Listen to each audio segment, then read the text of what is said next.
tonight. The Red Sox are in Toronto for Game 2 of the series with ace Chris Sale on the hill.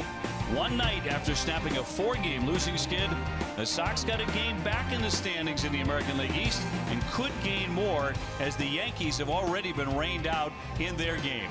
Hi, everybody. Welcome to Toronto. Weather's beautiful here. I'm Dave O'Brien. Delighted to be joined by Johnny Gomes. In a couple of moments, Garen Austin will join us as well. And, Johnny, last night, the Red Sox got very strong pitching up until the end when Kimbrel gave up the home run. But, of course, he locked down another save. And when you compare the two bullpens, the Red Sox come away in excellent shape when you go head-to-head. And a lot of that has to do with the man at the end, Craig Kimbrel. Yeah, Craig Kimbrel. At the end of the day, his job is to get off the field with a win. Granted, he lit up that home run, but at the end of the day, no harm, no foul. ERA goes up, homer. But at the end of the day, he walked off the mound, was able to give his catcher a high five, and that is his job title. Well, you know, 30 saves again for him. That's what he pinned down last night. Look at the company he's in when it comes to closing time and consecutive 30 or more save seasons. That's 7 in a row. Yeah, that's it. And only being 2 away from tying the great Mariano Rivera. You want to start thinking about it. Is it possible? And then you go double digits with the 10. As long as he stays healthy, it's there. But what's at hand is this month, next month, and then in October. Red Sox taking on the Toronto Blue Jays in Game 2 tonight. We'll see if Craig Kimbrel is necessary, because guess who's on the mound? Chris Sale. As he goes for his 15th win of the season, roughed up his last time out by the Cleveland Indians, but he has been almost unhittable when he faces Toronto. In 2 starts this season, they have yet to score a run against him.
Buy Toyota's website for deals. BuyAToyota.com.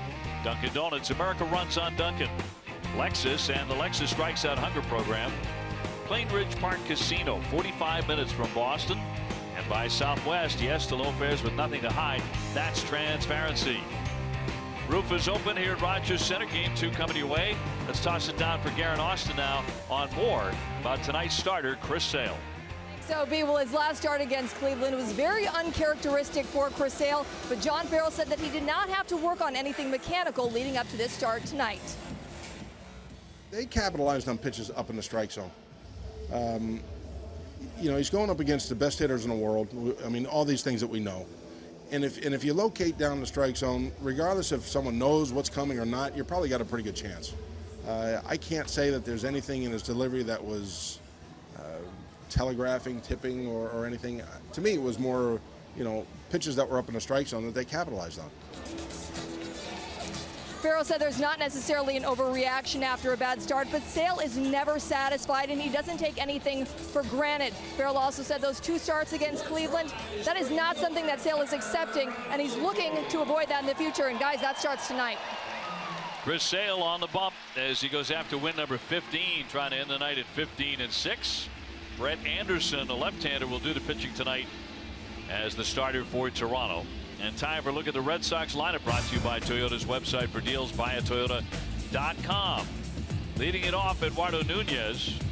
He's going to be followed Davis first, and then Nunez to follow. Then Benintendi in the 3 spot. Mookie Betts in right field with Bogarts at short. Rafael Devers at third base. Hanley Ramirez at first base. Chris Young, the designated hitter, and Sandy Leon is the catcher and the number 9 hitter. Facing the lefty Anderson, he makes his first start of the season for Toronto. 29-year-old was just called up from AAA Buffalo to make this start. And then right behind Anderson, Toronto Blue Jays defense, Donaldson there at the hot corner at third. Goins right next to him at short. Darwin Barney second base, and Red Hot Smoke at first base. In the outfield behind him, Steve Pearce in left field. Flying Kevin Pillar in center field, and Jose Bautista in right. And again on the mound, Brett Anderson throwing from the left side. And catching him, Montero tonight. Here are the umpires, brought to you by Toyota's website for deals, buyatoyota.com. Young John Tumpain behind the plate. Sean Barber at first, Ted Barrett at second, and Angel Hernandez the umpire at third. Where available, this telecast can be heard in Spanish by selecting the SAP button on your TV remote. SAP presented by Toyota. Visit Comper2Toyota.com to see Toyota deals not seen on TV. Weather just fine here tonight. That's why the roof is open. 68 degrees, partly cloudy skies. As Rajai Davis gets in, hitting .234 with 5 home runs. And we are underway on ball 1. And as Rajai steps in, a nice little ovation, as well deserved from him, his time here in Toronto. Well, everywhere he goes these days, he's getting a nice ovation, because in Cleveland the other day, he got a terrific ovation when he came up for the first time with the Red Sox, because of that big home run he hit in Game 7 of the World Series while with the Indians.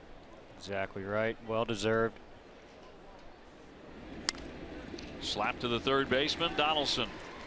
He slings it on for a quick out, 1 away.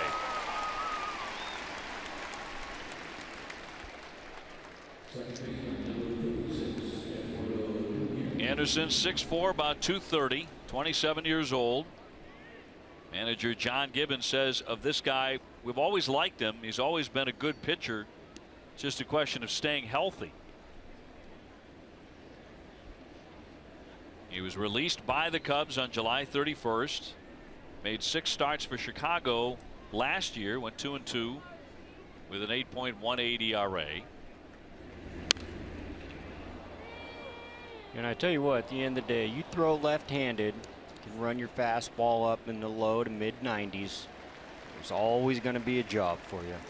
But health is obviously the #1 concern.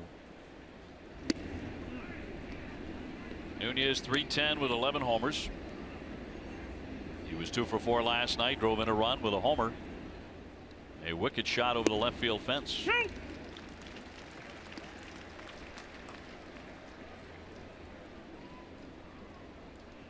Benintendi on deck, and the 1-2.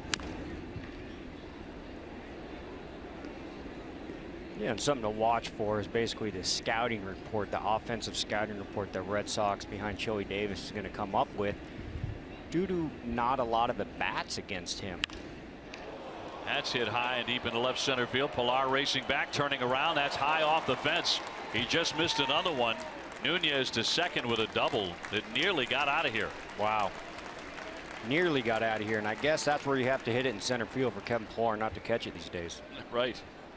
After the play he made last night. Good swing right here, staying on the fastball. Obviously, you see the catcher's glove going up. We were talking about Chris Sale. What's the #1 thing you got to do is get the ball down. But as a hitter, you want to see the ball up. Kind of Jekyll and Hyde right there for scouting reports. Pitcher trying to get it down, hitter trying to get up. That ball was up. Still got to put your A swing on it, and he did. A whirl but no throw by Anderson. As Benintendi hits, .275 with 18 homers, 71 RBIs for Andrew.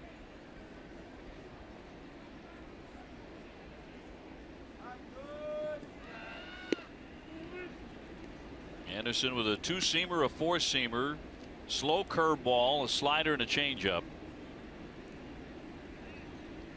He is the son of Oklahoma State baseball coach Frank Anderson, former coach at Oak State. He's now at Houston, University of Houston. Oklahoma State is John Farrell's alma mater.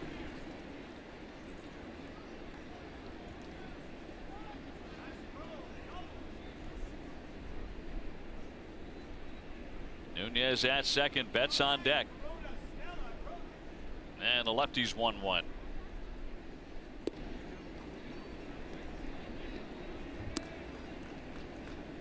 Yeah, I tell you, Benny's kind of getting lost in the shuffle. At the end of the day, Ben Tenney's hitting third for the first place team in the American League East. And as his numbers sit right now at 275, 18 homers, 71 RBIs.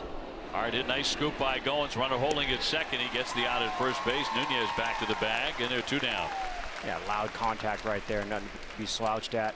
122 games, still under 500 at bats. This is a good swing right here. Just so happens he's playing him right there. Actually, could have ran back and tagged Nooney, but chose to go to first, get the out. But as his numbers sit where they are right now, at the end of the season, I've seen those exact numbers win Rookie of the Year. He still has a month left. Obviously, the big Aaron Judge hype right now, which he's probably going to run away with it, as deserved. But, man, he's having a great year. Mookie climbs in at 263 with 18 home runs. Judge was benched yesterday and was not going to play today. Had the game been played, it was rained out, the Yankees and the Indians. They were going to bench him for a couple of days, give him a mental break, and in fact he wasn't going to be even available as a pinch hitter, Joe Girardi said. Yeah, I mean, a real change of events. You're talking about benching a guy with just under a 1,000 OPS. You're talking about benching a guy with 30 homers. You're talking about benching a guy with 100 walks and 100 runs scored. Real unique situation going on over there. He's hit 7 home runs since the All-Star break. He's hitting about $180. Oof. So that's the reason for that. Best the Sox can do tonight is gain back a half a game in the standings and go to 4 full games over the Yankees. After last night, Red Sox are now 8-3 against Toronto, with 7 left against them after this evening. 2-2 and a base hit to right field. Nunez taken off for third. Bautista can throw. Here's the throw home. It is up the line a bit. He reaches and he gets it. Out at home for out number 3. Montero had to go up the line a bit to go after it. Made a nice play to tag out Nunez. And that's all for the Sox.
Chuck by Bautista. Here's a look at the Blue Jay lineup brought to you by New England Chevy dealers. They're going to lead off with Steve Pearce, Josh Donaldson, and Justin Smoke. Bautista in right.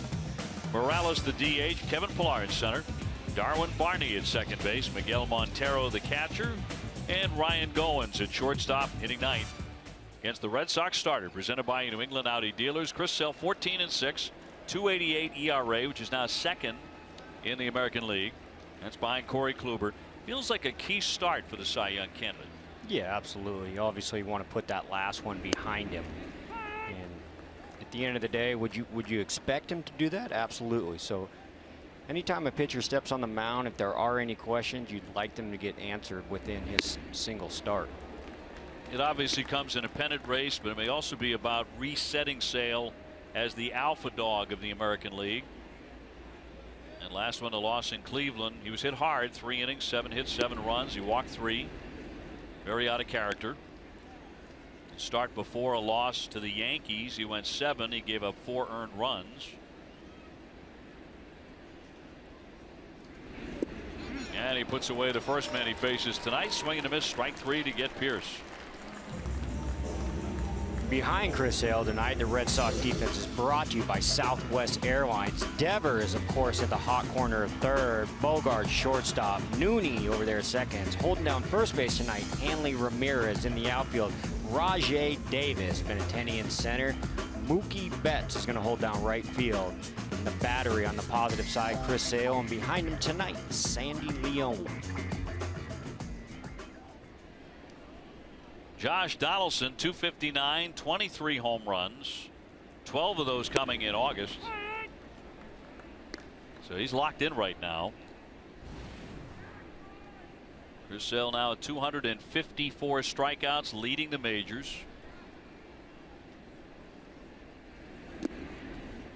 And has really eaten up this Toronto lineup. Yeah, he has been in the past, and a lot of lineups he's done in the past. What he's got going tonight, he has the opportunity to chase down American League Baseball pastime history. Roll to third. Devers gobbles it up. And there are 2 down. And in saying that, Chris Sale is coming into the start with 1,497 career strikeouts in just 1,288 and a third innings. Chris Sale needing 3 strikeouts to get to 1,500, which is a remarkable remark to have on your resume. But getting that is going to make him the fastest pitcher in MLB history to get to 1,500 strikeouts. Well, he needs 2 more. Here's Justin Smoke.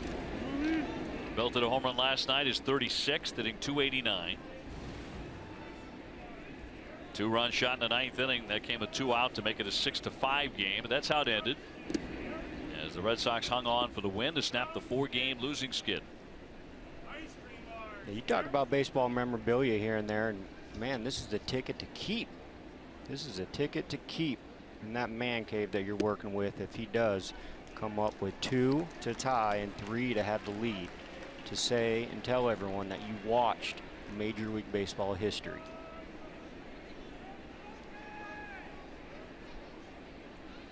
Three 3-0. Smoke only 13 at bats in his career against Sale, but he does have 4 hits. So hitting .308 off him. Bautista on deck. Fly to center field. That'll hang up. Benintendi for the catch. And a 1-2-3 start for Chris Sale tonight in Toronto.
Back in Toronto, scoreless after one. Xander Bogaerts leads things off against Anderson.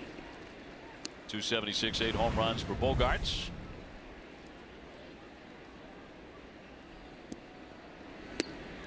He'll be followed by Devers and then Ramirez against the left-hander. Anderson, a guy who's been around 121 career starts. He's 40 and 45, ERA under 4. So again, when he's been healthy, he's been a quality pitcher. A little bit under 500. And he puts away Xander Bogaerts very quickly for his first strikeout. Yeah, you saw all 4 of those pitchers down, down, down. You saw with Nunez double that pitch up. Adjustment by him coming back. At the end of the day, what's the best thing to hit is a mistake. If he doesn't make a mistake, extremely hard to hit. So gonna have to wait him out a couple times through.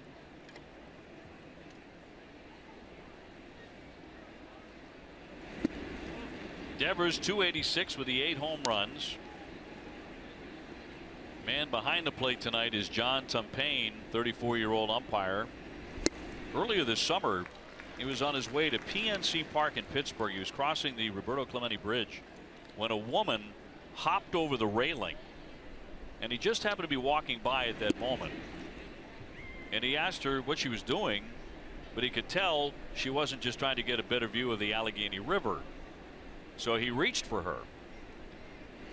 He said, just an instinct, I held onto an arm. A couple of others, one of them an employee of the Tampa Bay Rays, Pirates playing the Rays that night at the ballpark, happened to be walking by. They jumped in to help, and they pinned her to the ground and called 911. Called 911. The police arrived. He said he was still shaking later when he called his wife about the incident. Doesn't feel like a hero, even though he saved a life that afternoon. 3-2 roll toward first and a foul ball. He said, I was just doing what I think anybody would have done in those circumstances. Well, you would hope a lot of people would step in, but where we are right now, I'm sure a lot of people would have held their ground. But at the end of the day, to have that on your resume, have you ever saved a life, you'd be able to say yes. It's pretty remarkable. Good move, good gesture. Proud of you. 3-2. Got a piece of it. Ramirez on deck.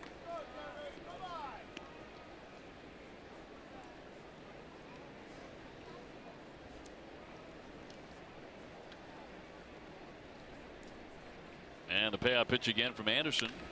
He ropes that into right field for a base hit. Red Sox get some good swings early against the lefty.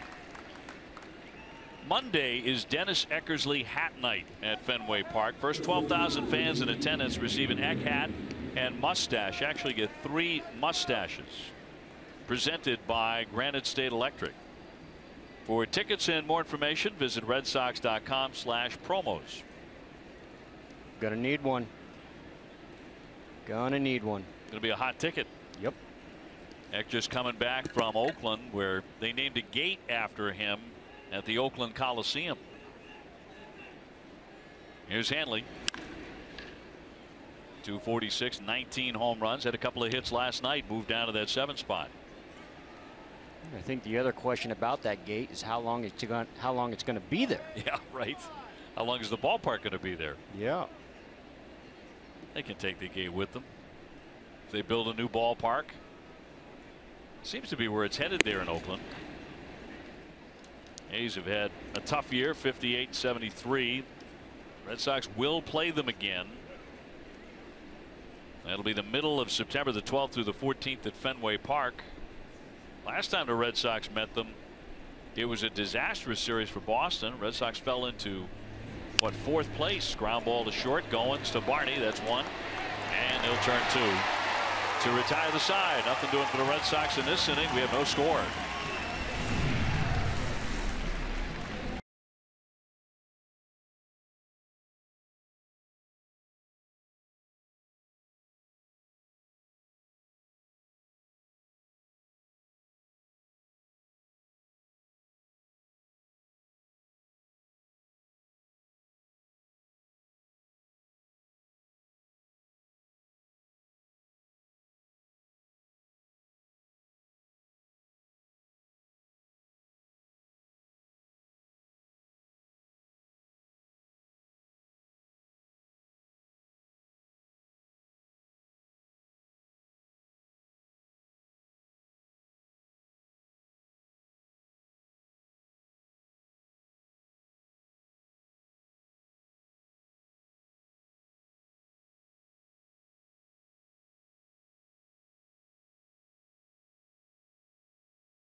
Chris Sale owns the lowest career ERA in Rogers Center history, a minimum of 40 innings, having posted a 1.13 ERA in 6 games. Twisted tea tastes like real iced tea. Be a little twisted. He's allowed 5 earned in exactly 40 innings in this building. Chris Sale's just all over the board on history up here in Toronto. And he's been all over Joey Bats, who is just 1 for 14 against him with 7 Ks. And is quickly in the hole 0-2. Morales next, and then Pilar, otherwise known as Superman, after that catch last night.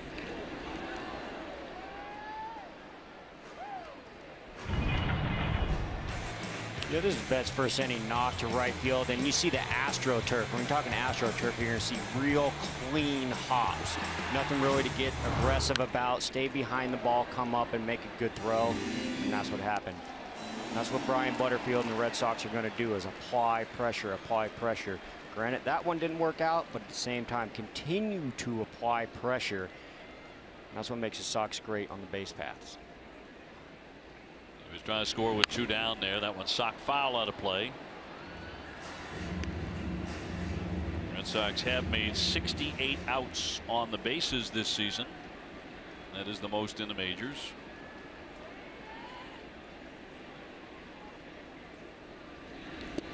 Two, he tried to hold up, and he did.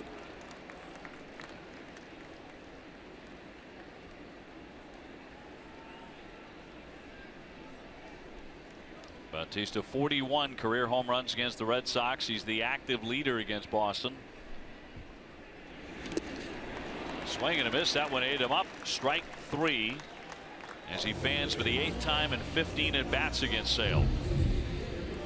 And this is a great pitch right here, and this is what you didn't see from that start against Cleveland, is that wash-out slider, almost unhittable.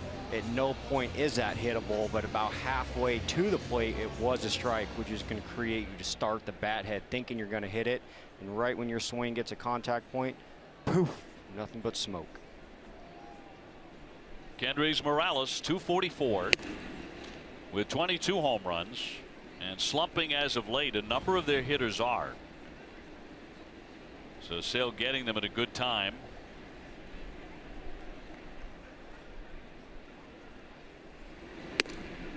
And up high for a ball. Last 19 games, he has only 9 hits and 59 at bats. Yeah, not the chemist you're looking for right there. 1-1. That clangs away. The other most noticeable thing that Chris Sale's got going on, this is batter 5, and he has 4 of 5 first pitch strikes, something that he really stayed away from in Cleveland due to his arm slot or whatever you want to do being kind of out of whack. Now 3-1 on Morales. We've seen plenty of Sale, 6 for 28 against him with 8 strikeouts. And a hitter's count for their designated hitter. No score in the second. And a line shot into left center field. That's a gapper. That's going to get to the wall. Morales taken off for second. And the throw will not get him as he slides in with a double. He ripped that one.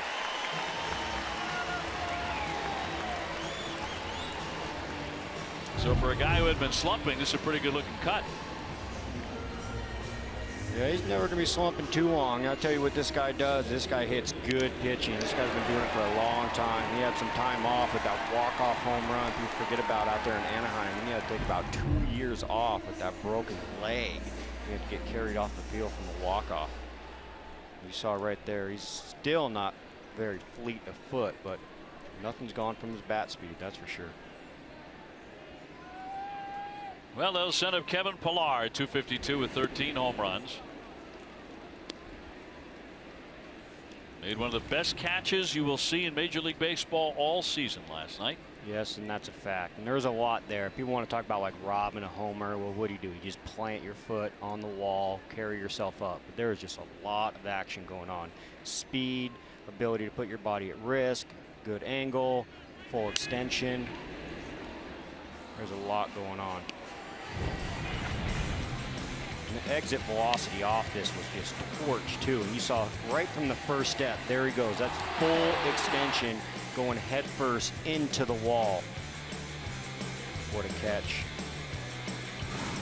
If I was him, I'd be pissed if I didn't have a Rolex in my locker today from Stroman, who he saved. Yeah, magnificent play. Here comes the 0-2. And foul back. Fastball around 96. So Sale is one strike away from history here. Which would be his third strikeout of the night if he can pin down Pilar, who was 2 for 16 against Sale. Looking for number 1,500. And the 0-2 to Kevin Pilar. And he got him, and there it is. Got to throw that ball in. Someone's got to be on it. 1,500 career strikeouts. Throw that ball in, Chris. Faster than anybody in history for Chris Sale. And there it goes back to the dugout.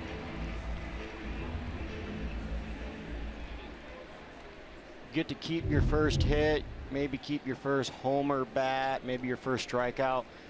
But that ball might be going to Cooperstown. One day, perhaps. Ringing up Pilar. Third strikeout tonight for Sale. Fewest innings to 1,500 Ks. What a list of names. Wow, and he had some room. He had some room. About 10 innings. Here's Darwin Barney with a man at second and 2 gone. 96, so the velocity very good early. Sale has not allowed a run to Toronto in 16 2/3 innings this season. He's 5-2 lifetime against them, a 1.68 ERA. Does have a man at second, and he's going to make that play. Sale all by himself, lobs on to get him and retire the side. And historic baseball. Tommy's got it now. Red Sox nothing and Toronto nothing at the end of 2.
Well, scoreless here in the top half of the 3rd inning. Alex Beard joining us in the booth here in Toronto. Alex, great to see you. You just happened to stop by our broadcast booth to see some history Perfect timing, but it is incredible to think about the volume of swings and misses that Sale's able to generate, with that multi-pitch mix. I mean, that's to have 3 legitimate swing and miss pitches in the American League is an extraordinary thing, and it makes all the sense in the world why he's had that kind of strikeout dominance that he has. You even think about maybe the closest historical comparison in terms of pitching style, maybe Randy Johnson. Randy Johnson was a 2-pitch guy, that fastball and incredible slider. Sale has 4-seam fastball, 2-seam fastball that gets contact, slider changeup. He is a force and has been for his whole career. Chris Young leading off for the Sox here in the third, 242, 7 home runs. Very mindful of his Houston roots these days as he socks that one behind third. Donaldson will get him. And 1 man gone. When you're watching Chris Sale, a little bit of a blip last time out. There was a lot of discussion about, was he tipping? Did the Indians have his pitches? I don't think the Red Sox are 100% certain about that. They know they've got something when it comes into play with the Indians, certainly not with anybody else. You look at the number of times that he's given up 7 or more outings in his career. There are 9 of them. Almost half of those are with the Indians. Think about that. One team accounts for 4 of those 9 times. 29 other teams account for 5. So there is something that's at work there. What would you hang your hat on? You have to wonder if they are able to sit on either fastball or slider. Like you remember that there were instances where Randy Johnson, speaking of, would tip, where the Cardinals, for instance, had him in a playoff game memorably a number of years ago. No one else has seen it against Sale, obviously. He's been absolutely overpowering against everyone else, but you know that the Red Sox are looking like crazy at the video to try to figure out if there's any kind of a tell. Yeah, I've faced Chris Sale numerous times, and I really think we do have to take tip out of it from him pitching for so long and obviously having the success that he has. We're just talking about the fastest in Major League Baseball history. We're talking about 1890s to now, and 27 other teams haven't found that tip, and I'm sure there's a lot of eyes on him. So. Although, Johnny, you were with the Royals. I don't know if you were with the Royals when you guys faced him, but obviously a number of guys in the Royals in the last few years have had a heck of a lot of success against him. They've seen him a ton. Sandy Leon caught looking on a 3rd strike. The Indians have had a lot of success. The Twins guys have a lot of guys who put up big numbers. So there does seem to be something with, at the very least, familiarity of those teams in the American League Central. They've had a different level of performance than the other teams around the game. Yeah, I was talking about it earlier, and I just think it's such a unique situation that the Red Sox beat Kluber and beat Carrasco. So it's almost like, and then you saw what Doug Fister did and what Drew Pomeranz. It seems like the back half of both ball clubs are pitching well. In the first 2, not so much. So it's almost a wash. You hit our ace, we hit your ace. Let's go. Makes for a very interesting potential matchup in the postseason, to be sure. My experience has been there's a guy in every team who knows how to figure out what the starter is throwing, and it may take him 5 or 6 hitters, but he figures it out and can let other guys go. Almost every single team has a guy like that. As Davis takes a big swing. I wonder if Petey's that guy for the Red Sox. Petey's that guy with a lot of things. Petey's the man. With the Royals, it was interesting. I talked to a lot of the guys on the Royals about their experience of facing Sale. And, for instance, Alcides Escobar had a lot of success against him. And he said, I can't explain it. I just pick up the ball really well out of his hand. And I'm able to distinguish fastball, slider quickly. At the point where you get 50, 70 plate appearances against another pitcher, you're in a far better position than I am to talk about this. But you have to figure that the ability to understand what's coming in certain situations, maybe you haven't even identified it identified it in any tangible way. You just have a feel for what's coming in any given moment. Yeah, you got. I mean, my phone was blowing up, last year in the postseason about Bumgarner. Mm-hmm. I hit Bumgarner pretty well at one of the 1 or 2 in the highest averages, and everyone wanted to know why. Obviously not a tips, but one thing that I could really get with Bumgarner was his patterns. Swing and a miss. A good inning for Anderson. Gets him 1, 2, 3. Alex, stick with us. Sounds great. No score in the middle of the 3rd.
Things live right after the game. TC Lenny and Jim will break it all down. You'll hear from Chris Sale and John Farrell. Whatever, whenever, wherever, who but W.B. Mason. Johnny Gomes, Dave O'Brien, Garrett Austin, and joined by Alex Spear. Have 108 stitches and the Boston Globe. This is Miguel Montero to climb in to begin the bottom of the third in a 0-0 game. Sale has allowed 1 hit. He has struck out 3. And he's become the fastest man in Major League history to get to 1,500 strikeouts. And a lot of swings and misses here. You expect that with Toronto. The Red Sox, Alex, starting to get healthier. We think this weekend the Red Sox will have back Jackie Bradley and Dustin Pedroia. Definitely Bradley. Good chance on Pedroia. Pedroia has kind of a critical milestone tomorrow where he's going to test out running on the bases pretty aggressively. And if that goes well, then with roster expansion coming on Friday, you can probably expect him back for the weekend in New York. Now, how about in the bullpen with Carson Smith? I mean, he's kind of pitching his way into it. It's becoming a little bit more interesting. Right now, he's not getting a ton of swings and misses. You're seeing kind of fluctuations in terms of the power and velocity, which you expect from a guy who's just a handful of outings back from Tommy John surgery. He's getting a ton of ground balls, though. You know, he's just kind of having a bunch of worm burners off of that kind of nasty fastball slider combination. He would be interesting, but you can't bank too much on what he will be able to provide, given that he's only 9 games back from Tommy John and missing about a year and a half. But we will see him. I think there's a really good chance that he's going to be up in September, but they aren't putting the cart before the horse on that, just because they want him to emerge healthy from that time in Pawtucket first. I also want to talk about Rafael Devers. Can you, obviously being 20 years old, being in the infield, you know, I mean, your baseball IQ obviously has to take over. Being a right-handed thrower or a left-handed hitter kind of makes him unique, but can you compare him to anyone since you covered? I mean, you want to go back to like a young Pedroia playing second, a young Ellsbury coming. Those guys were in a very different boat in my eyes, because they both came out of college programs where the level of play had been pretty advanced. You rarely see a guy flying through the minors in this fashion who's signed internationally. Bogarts obviously was the last guy who came up at age 20 to play in the big leagues. He was pretty good in that 2013 season for you guys. But to me, Devers is even a little bit different, because he's become the middle of the order guy as compared to Bogarts, who was kind of worked in very, very gradually. Spent a lot of time sitting next to you on the bench in that 2013 season, which he's talked about regularly. Devers is just being thrown into it. He is the youngest guy to take on this kind of role since Carlos Correa in Houston in 2015. And really, when you look back in Red Sox history, the last 20-year-old they were relying on to make this kind of impact was Tony Conigliaro in the early 60s. It's just a shame he's so uptight.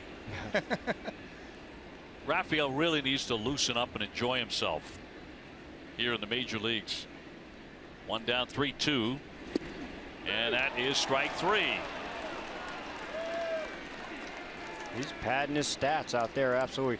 How about the catcher last night, Christian Vasquez? We've been talking about him up here and knocking on the door of 300 batting average for a catcher. You want to parlay his percentage and throwing runners out. Got something, huh? It's a pretty remarkable emergence, and to me it reminds me a lot of kind of the magic carpet ride that Sandy Leon was on last year, when all of a sudden from out of nowhere, a guy who had struggled throughout his career at the big league level offensively suddenly came from out of nowhere to hit about 350 for a couple of months. Vasquez is giving them obviously an enormous lift in terms of his production. It was kind of obscured a little bit by the performances of Devers and Nunez for a while, but Vasquez has been critical in terms of giving the Red Sox that kind of longer lineup, that lineup that looks like it's deep 1 through 9 or something close to it at various times. And he's got good hands. We see that when he catches. And so right now it seems like it's translating to the other side of the ball as well. Well, this is Steve Pearce, and if Sale strikes him out, he strikes out the side, and he would have 6 in the book already tonight. Popped up down the line, long run for Devers, coming on Davis as well, but it's off into the stands. Go back to Vasquez and that power display last night. Yeah, Yeah, this is a beautiful swing from Vasquez right here, coming from his 3rd hit. I already got 2 hits. The only thing left for me to do is change the score, and that's what he did right here. That's a 0-2 pitch. Obviously, the pitcher wanted to elevate, put it up and in.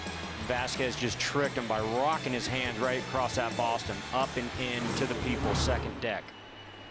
He's got some strength. There was a year in the minor leagues in Greenville where he hit, where he hit in the high teens. He hasn't come anywhere close to that, but there is raw power there, and that quick bat with short arms allows him to really make an impact on the ball. I think I told you that a couple of weeks ago. You looked at me kind of cross-eyed, like, what are you talking about? I said he's going to hit like 15 to 20 one of these days. You were like, nah, he's never done that before. There is legitimate power there, and you've seen it with the length of the home runs, some of the home runs that he has hit. And the 3-2 hammered foul. He's a strong kid. How about the depth of the team? I mean, your center fielder goes down, boom, Benny in there. Your second baseman goes down, boom, Nooney in there, who was traded. Third base, kind of a hole. Here comes Devers. First base, you got a couple options. Brock, Swiss Army knife, can go anywhere. I think they got everything covered. They look a lot. They have a lot more coverage now since Nunez arrived, and since Hanley has been able to start playing at first base as well. Popped up off first. That's going to keep on twisting out of play. It's allowed them to manage their roster in a way that they weren't necessarily able to at the beginning part of the season. Really through the All-Star break, there were times when it looked like you had some square pegs for round holes. Now, by virtue of the fact that you do have versatility in some of the outfielders, like a Benintendi able to slide over, like a Nunez who's been able to move all around the diamond, it really has given a different dimension to the team. That's, I agree. It's been striking how seamlessly they've been able to pick up the slack in the absence of 2 of their critical up the middle guys in Bradley and Pedroia. 3-2 to Pierce. Foul back, and he is having a very pesky at bat here. Go back to Devers in that play at the plate. This is the one that John Gibbons was raving about afterwards. Yeah, there's just a lot on the line right here. I mean, the court awareness, like I talked about, and that throw right there is a blind alley. Look at Josh Donaldson just trying to run into the base path. Hopefully he hits him in the back, kicks off. Swing and a miss. He struck him out. He strikes out the side. 6 Ks for Sale. Alex, always a pleasure. Thanks, Great buddy. to see you guys. Thanks. All right, no score in this one here in Toronto.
Fourth inning in a scoreless game, and 2 very quick workers tonight. Obviously Chris Sale, the other in Brett Anderson. So they're getting it and throwing it. That's the key. Nunez doubled in the first inning, but the Red Sox could not bring him in. Mookie Betts did single with 2 down. Nunez was set. He was cut down at home plate on the throw by Bautista. Yeah, Brett Anderson kind of going hand in hand with Chris Sale right here. Obviously, numbers are a little different, but 0-0 ball game. Smoke will flip to the pitcher for the out, 1 away. Time now for the Geico Red Sox moment honoring the 07 Red Sox World Champions. Game number 132. The Red Sox would lose to the Yankees 5-3. Manny Ramirez and Jason Varitek both homered to lead the Red Sox offense.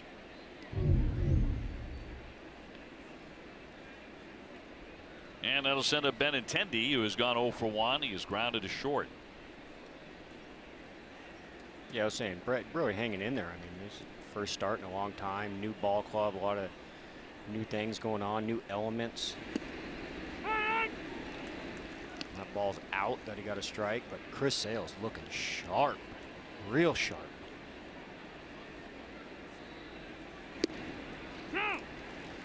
'91 at the knee for a strike. Anderson has been a bit snake bitten in his career. Had Tommy John surgery in 2011.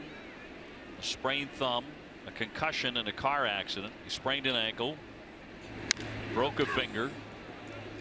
He's also had a blister problem and a herniated disc to cost him time, but he's been good tonight so far, and obviously healthy. 2 up and 2 down. Yeah, maybe not the guy you want to fly with, but no, they're going to have to. So Mookie Betts will be next. A base hit first trip for Mookie. Rick Porcello going tomorrow night. Porcello against Happ in game 3. And the Red Sox will move on to New York. Yankees were rained out tonight. It'd be nice for the Red Sox rolling to town right after they ran 18 minimum innings the day before. Well, Anderson is a strike throwing machine. He's always been a strike thrower. 0-2.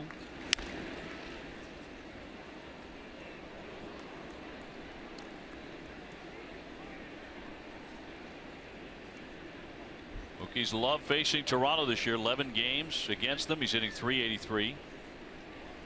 Had a 2 home run, 8 RBI game here on July 2nd, and that's going to be no pitch. His time was granted.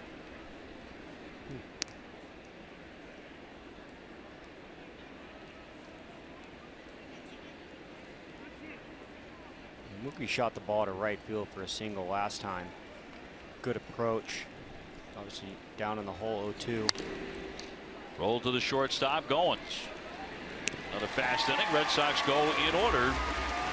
We are scoreless in Toronto.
great locations have just been released for the Lady Gaga shows on September 1st and 2nd at Fenway.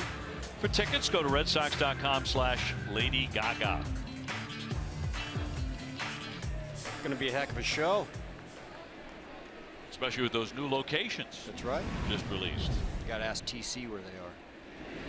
Donaldson leading off here in the 4th inning. So far, Toronto held to 1 hit by Chris Sale. He has 6 Ks. He hasn't walked anybody. Got Donaldson to tap to third first time up. And the sweeping slider right there at the bottom of the zone for a strike. Yeah, like we were seeing that strikeout slider, that washout to where it just slides to the back foot, and then he's got that one for a strike. 93 off the corner. You heard Chris Sale talking too about, I wasn't tipping anything, wasn't doing anything. I was just throwing a bunch of bad pitches. If you look at those 3 pitches, all on the black, all of them, including that one right there. And those pitches are not in the middle of strike zone to where you can't do any damage with them.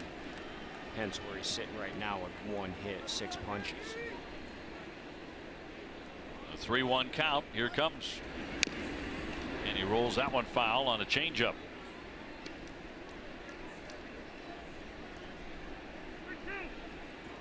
Smoke on deck, then Bautista. Toughest part of the order for Toronto.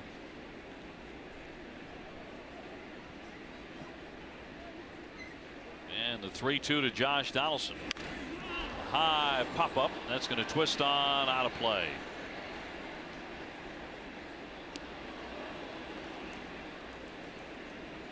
Sox winners last night 6-5.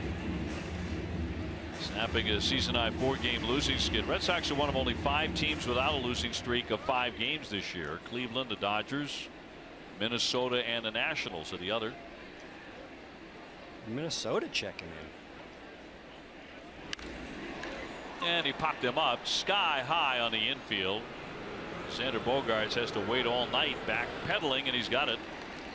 1 away in the 4th inning, and let's toss it down to Guerin. Well, Obi, Johnny, the devastation from Hurricane Harvey continues to wreak havoc on the city of Houston.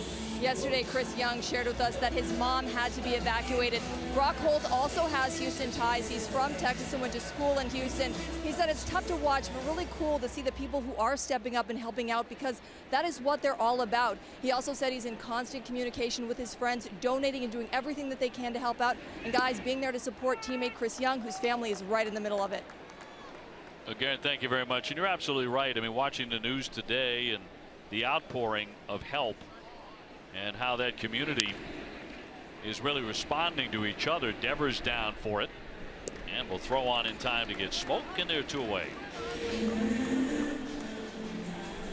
It's been downright inspirational, but very tough for Chris Young in particular. That is home for him. Yeah, that's tough. I mean, you like to say as professional athletes, you're going to represent the team on your chest, but at the same time, you got to stick to your roots. Both those boys down there from the south. And Mitch Moreland, a Texan, is Bautista. He whiffed his first time up.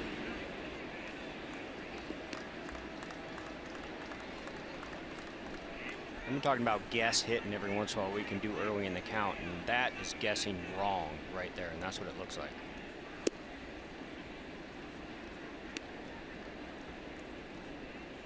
Bautista 1 for 15, 8 strikeouts lifetime against Sale. He brings a 1-1, and it's fouled away. Stay up to date on all the Bruins off-season news. Billy and Andy continue to preview the Atlantic Division.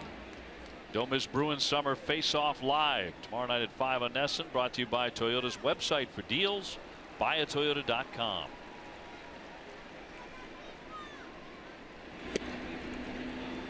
Two and 2. And came back with that 4-seamer at 95, but missed. Yeah, the velocity's there. He was sitting right around 90, 91 in that Cleveland series. No telling why, but at the end of the day, all the questions have definitely been put to bed. Strike 3 at 95. Got him looking. There's 7 strikeouts for Sale, who has bounced back with a vengeance. Yes, he has 7 through 4. Wow.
Brett Anderson's pitching line is brought to you by your Eastern Lexus dealers.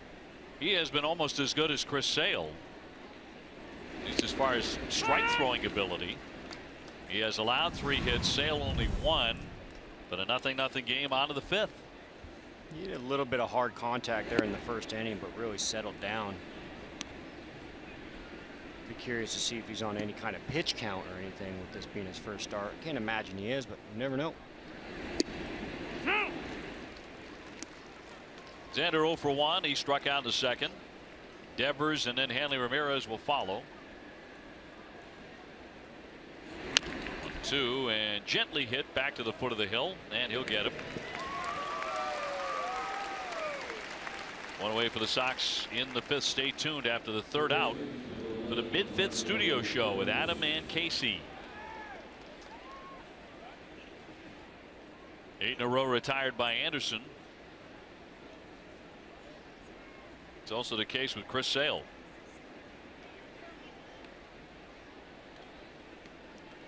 Never get a second chance and make a first impression. He's doing all right. Yep, just called up from AAA Buffalo for it tonight. There's a line shot into left, driving back Pierce, but he's got it. One of the better swings of the night, but that is out number 2. Ace Ticket, Boston's trusted source for Red Sox tickets. Treat yourself for someone special with tickets to a game, all with a 200% guarantee. Visit aceticket.com now or call 1-800-MY-SEATS.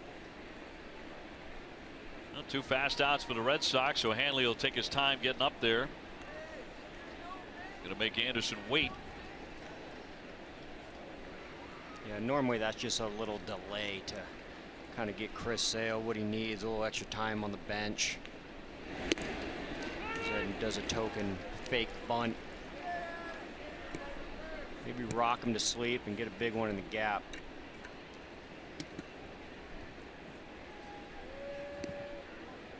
Hanley double up 6-4-3 first time up.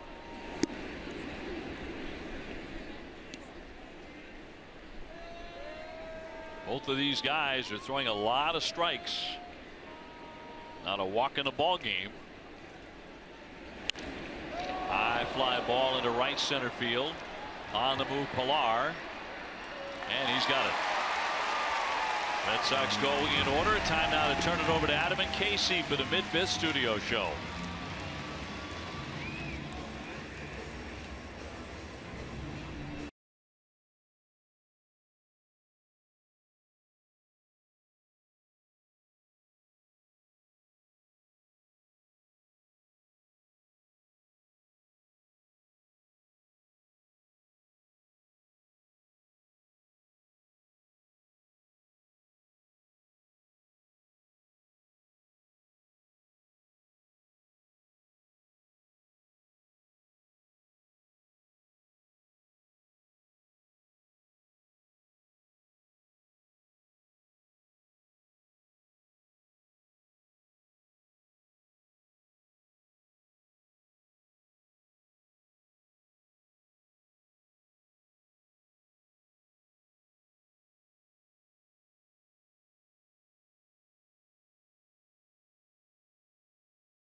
Are we being serious? There's certain things in sports and certain things in life that you can debate about. That's undebatable.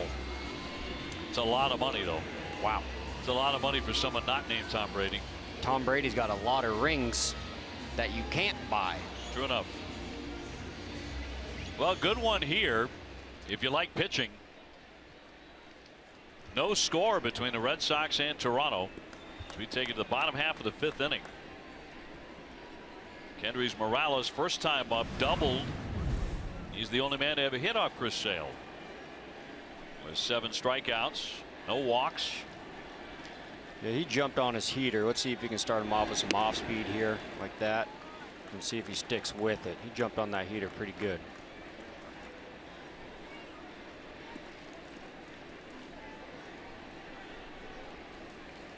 Pilar on deck, and the 0-1. That one ate him up. High and tight, 92. That's a great sequence right there. He did jump on that heater, but you do have to throw a fastball here and there. You can't continue to run from him. But if you are, let's do it in and up.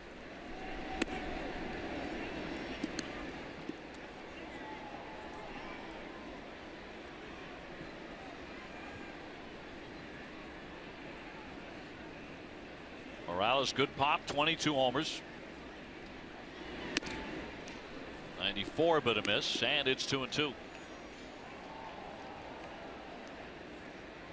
One more to come here in Toronto. Then the Red Sox go to New York for 4 huge games, with the Yankees starting Thursday.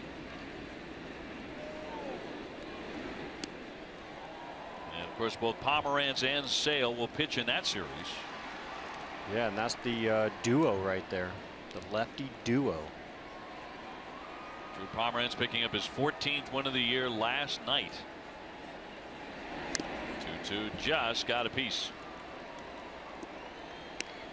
Red Sox season ticket plans for 2018 are on sale right now. The new plans include access to 2017 postseason games.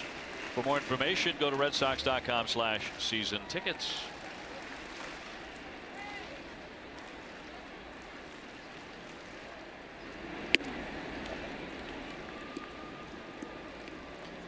You don't want to look too far ahead, obviously, especially in October. But if the team's in first, playing as well as they are, let's go ahead and do it. And you're talking about the duo of Chris Sale and Pomeranz. Normally, when you're setting up your rotation, you would like to go whatever your ace is. That's obviously one.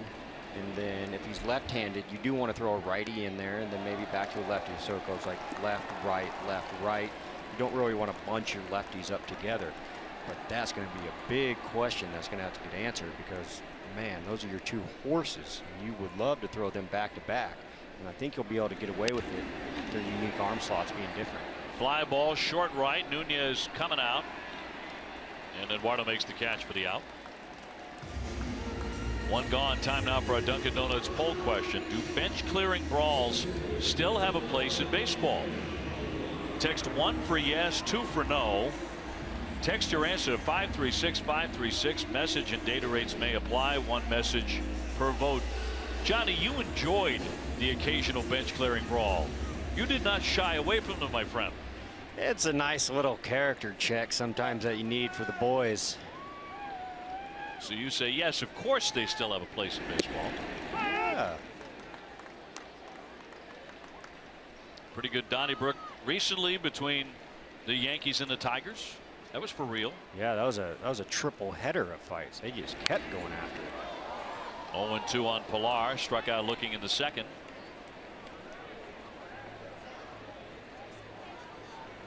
Yeah, there's some serious bad blood percolating with those 2.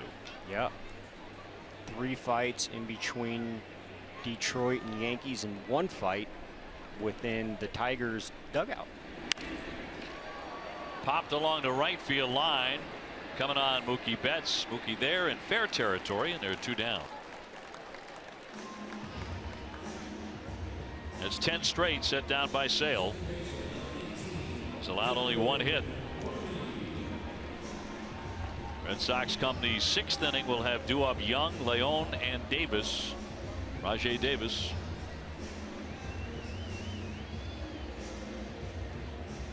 Now Sale trying to get Darwin Barney, who grounded back to the pitcher, his first time up.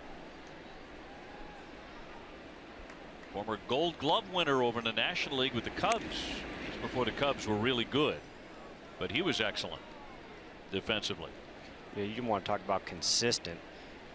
He's not really going to make the outstanding plays that you'll see every once in a while, kind of like the Kevin Pillar last night in center. But if the ball's hit at him in his little 6 feet radius, you can just book it. Trying to hold up. Did he go? He did go. That's a swing and a miss. Wow. So it's 0-2.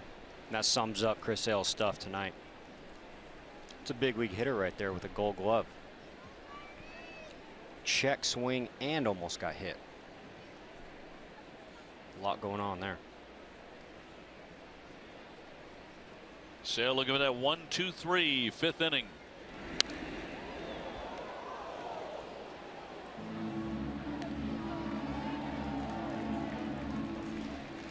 If you pull these pitches up versus Cleveland's pitches, the game against Cleveland, you look at those center coordinates. There's 9 in there. And you look at the center ones, and there hasn't been many balls at all out of his 79 so far in that center. 0-2 foul tipped into the mid. He struck him out for his 8th K tonight, and another 1-2-3 inning for Sale.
.30.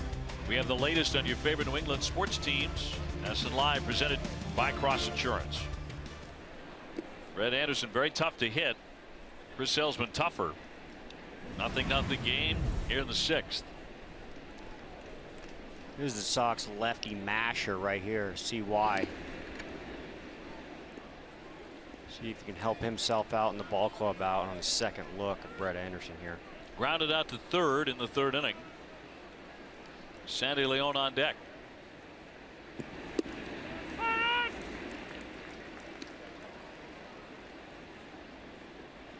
Sox in the 1st inning with a double by Nunez, a single by Betts, but Nunez was cut down at home plate. And a base hit in the 2nd inning by Rafael Devers, but that's been it. And a 2-2. Popped him up. Here's Smoke along the line for the out in foul territory, 1 away. Bruins fans, Boston's team since 1924 is hitting the road. Tomorrow the Bruins will make their next stop in Hartford, Connecticut at the Old State House Square located at 800 Main Street between 2 and 7. This is a new location, so be sure to have the right address. That's 800 Main Street in Hartford.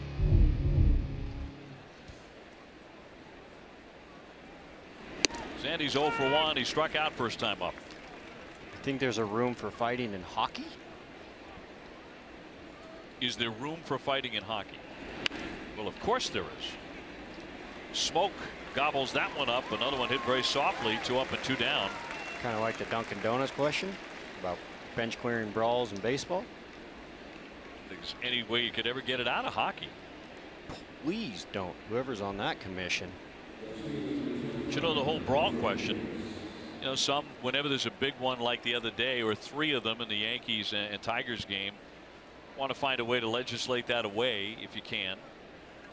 I know you're not for that. Kind of goes with the game. You're going to have hot tempers. You know, when one guy's throwing 96 miles an hour, the guy at home plate. Yeah, I think boys are going to be boys, and boys are going to scrap. I mean, all the way from the playground and kindergarten all the way up.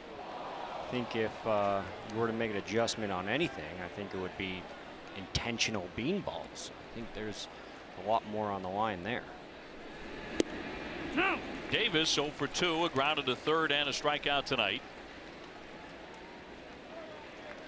Rajay getting the start in left field this evening against the quick working Brett Anderson. Tell you what, he's a lot faster working than Wade Miley was the other day. Just kind of ironic, and maybe a note to everyone out there watching. All the good guys work quick. Line into left, that'll drop down for a base hit. Davis taking the turn. He'll be content with a single, but the fastest man on the Red Sox is on base. And it's a 2-out single with Nunez coming up. And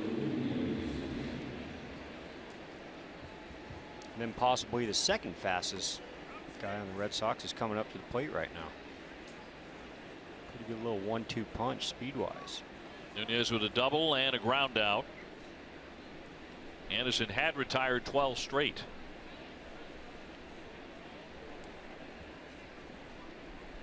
And working from the set.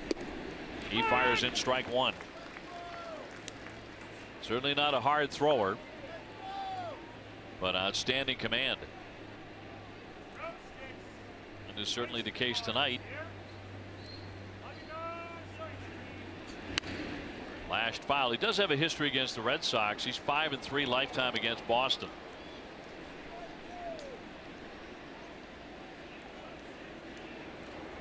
You're going to get their bullpen active now as Leon, the right-hander, begins to loosen. Yeah, like I was mentioning earlier, there's got to be a pitch count situation. Under no circumstance do you have your bullpen up right now, but there's got to be a pitch count on Brett.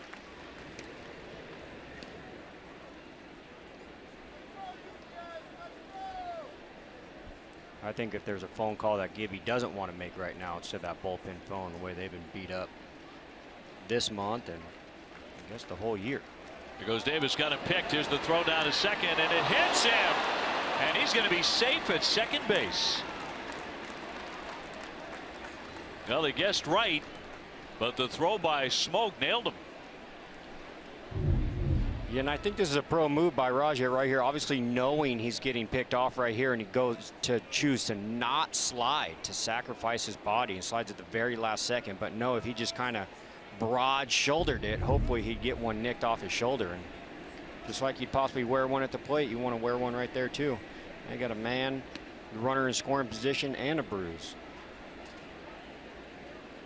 First stolen base with the Red Sox for Davis. Really kind of jitterbug down there about that last third of the way to second, didn't he? Yeah, he did. I'm sure that could have gone the other way if they would have had an argument about him going out of the base path, but umpire called him safe. Old Teddy Barrett out there, ex-boxer, with the gun show right now. Woo!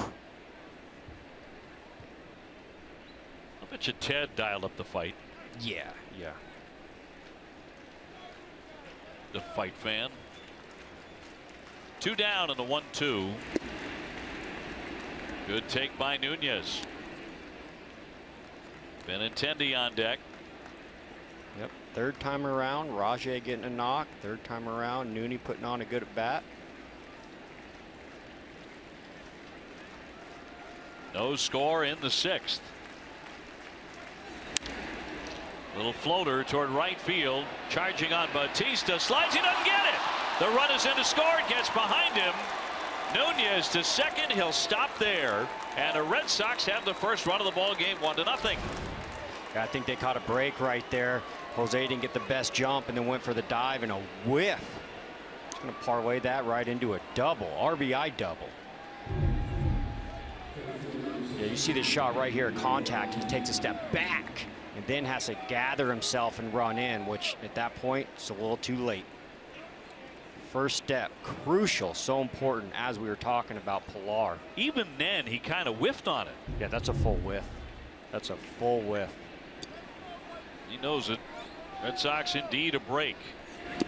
Runner at second again, and a man in. Benintendi has grounded out twice. Red Sox with their 5th hit. Here it is again with the Red Sox manufacturing a run without the home run.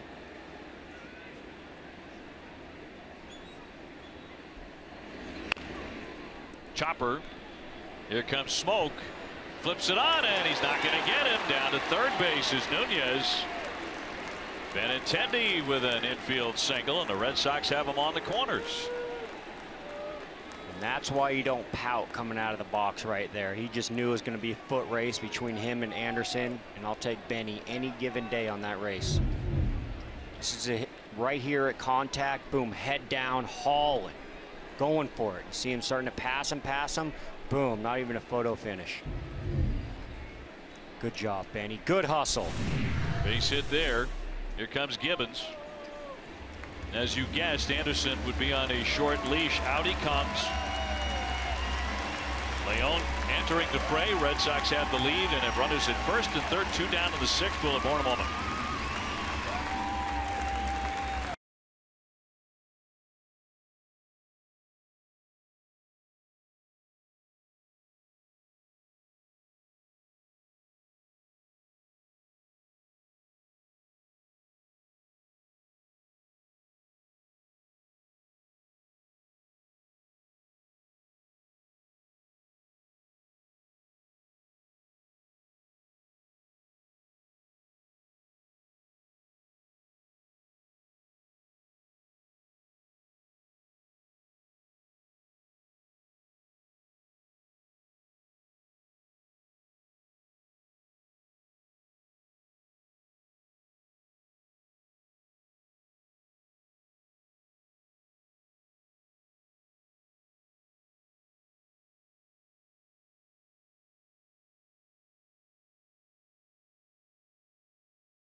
Sponsored by Southwest.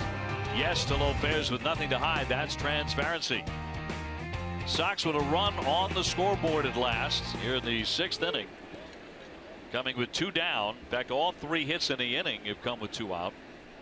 Dominic Leon makes an appearance out of the bullpen, a right-hander from Norwich Free Academy in Norwich, Connecticut. Runner at first, Benintendi goes. Here's the throw. Now breaking Nunez. He's in a rundown. He's stopped. The throw to the plate. Montero will charge and make a bad throw. And Nunez, trying to get up, is going to stay right there at third. Benintendi at second. And they butchered the play on the Toronto side.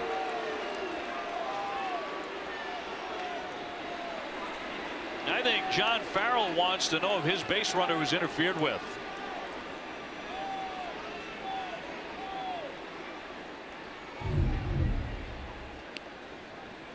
Yeah, this is it right here, the double steal, what you want to do with 2 outs. Nooney obviously caught in a rundown right here. A lot of action going on. But is this obstruction? He sat right on top of him. There's a play like that in the World Series. Yeah, you remember it very well. went against the Red Sox. But I think what they're going to say is Nooney didn't really make an effort to get up to come home. Granted, he was on top of him. If he would have really pushed up and lost his footing to sell it. But if there's someone who can get in the middle of it, be that man right there. If it were to be ruled obstruction, Nunez would be allowed to come home. Does not look like that's what Angel Hernandez has in mind.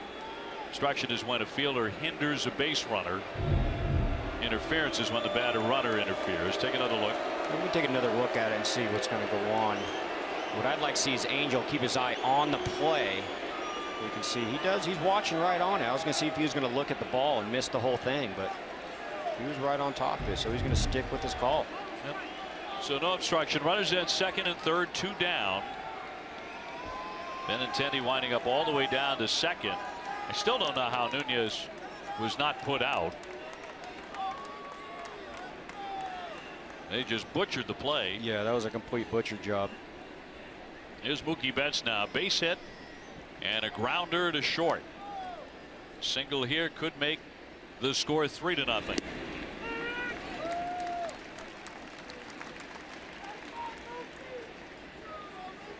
Benintendi picks up a stolen base on that play.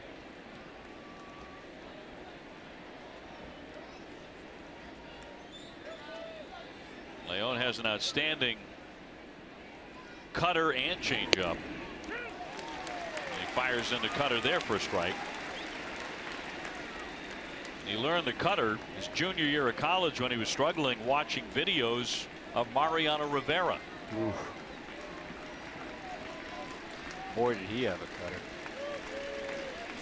Anderson pitched well, but right now on the losing end. That one blocked by Montero, and the runners have to stay put. 2 down, 2 balls, 2 strikes on Mookie, who's been tearing up Toronto this year. Sure has. See if you can capitalize on a couple of the mistakes right here. So with Jose Bautista taking the bad route and the whiff on the slide, and then not being able to capitalize on a simple rundown. 2-2, hard hit to third, down for it Donaldson, and gets him. They get out of the inning without any more damage, but the Red Sox are finally on the scoreboard and lead it 1-0 in the 6th.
Why the Boston Red Sox and the rest of America run on Dunkin'. Dunkin's iced coffee is consistently smooth and delicious.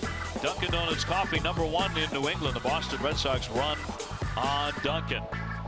So the Red Sox settled for the 1 run. Nunez not sent home. No obstruction was called. The obstruction only protects the runner for the amount of time or distance he is deemed to have lost due to the obstruction. Umpire's discretion how many bases, but no obstruction. Nunez up and over to get him, and Montero gone. 1 away here in the bottom of the 6th inning. Yeah, we got to continue to keep the game going, because I'm still bitter about that call in the World Series. Wow. You know, it had never happened before in the history of the game. A World Series game ending on an obstruction call, and the very next night, what happened? Yeah, exactly. But not only did the game end like that, but I truly think it was the best double play ever turned in World Series history, with Pedroia flagging that ball down with a huge dive, coming home, getting the out. Yep. Salty airmails it. Nava's right there, comes back, gets him out. Double play, huge. You played in it. I broadcast again. I still can't believe it. Yeah. And the next night, Koji picks off Colton Wong to end that World Series game. A Red Sox victory. Magical stuff. Goins flares that one foul. And it was Koji's first pickoff of the season. Yeah. He didn't throw to first one time. Red Sox would return home to Fenway and win the World Series in Boston. You said it.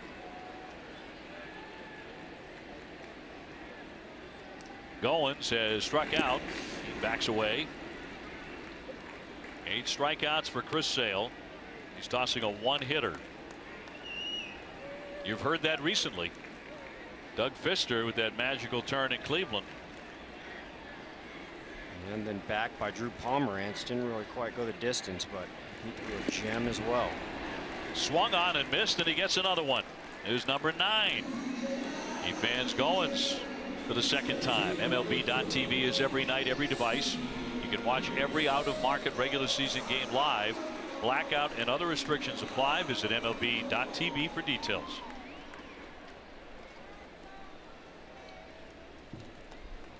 Pierce will be next, and he's had no luck with Chris Sale tonight. 2 strikeouts, 0 for 2. And there you go again with strike 1. He is pounding the zone with all 3 of his pitches.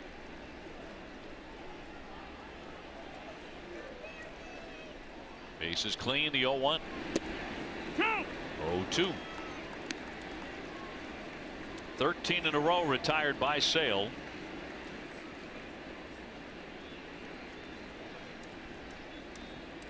Can he go 1, 2, 3 again? Trying to get to double figures in strikeouts. He can do it with another strike here.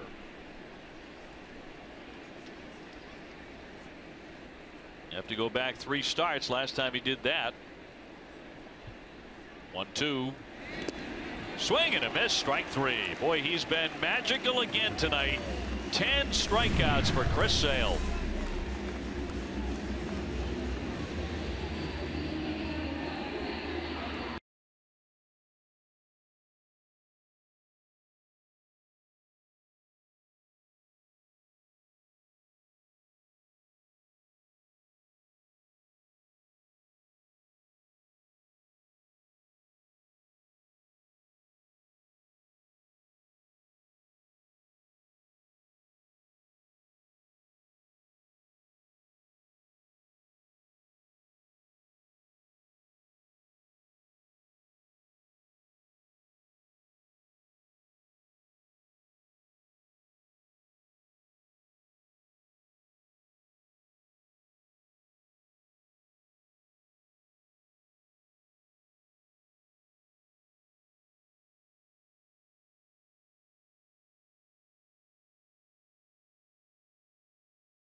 Seventh inning, Red Sox with a slim 1-0 lead here in Toronto.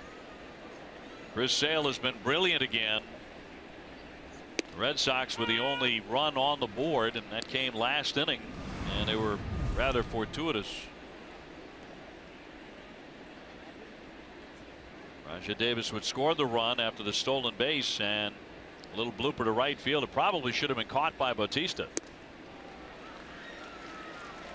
Xander on the night with a strikeout and a grounder back to the mound. Then Devers and then Hanley Ramirez. And Leon with the 0-2. We were talking last night about the scorekeeper, the main scorekeeper of the ball game, and what to give an error, what not to give an error. Obviously, Jose had a bad jump and then came in a whiff on a slide, so a lot going on there, which is. Xander Bogaerts looking very unsure on that succession of swings as he strikes out for the second time, one away in the seventh. Time now to check out the results of our Dunkin' Donuts poll question. Do you think bench clearing brawls still have a place in baseball? Wait till you see the results of this. A big winner here. Fill it up. Fill it up. Some educated sports fans right there. So those 19% that took the time to put their vote in are obviously baseball fans. But if you're voting no on that, I'd be curious to know what your next favorite sport is. We are talking about, Red Sox country. Yep. And many fans who voted, I'm sure, have been brought up on Red Sox Yankees. So maybe if you're not watching Sox Toronto, you're maybe watching bowling or maybe golf or a big archery match. You might be among that. You're saying about that 19%? Yeah. Swing and a miss by Devers. Single and a liner to left for him tonight. Kind of wondering what their other hobbies would be outside of the Red Sox. Not preaching you want to see anybody get hurt. 100%. Been in a couple bench clears and never started one. Never even remotely close started one. Just went in to help the boys. On the corner, and he got him. 96. 2 down. For every RBI hit by a Franklin Family Batting Glove member, Franklin Sports is donating to the Red Sox Foundation's RBI program to help revitalize baseball and softball in our inner cities. Franklin Sports is a proud partner of the Red Sox Foundation and Major League Baseball.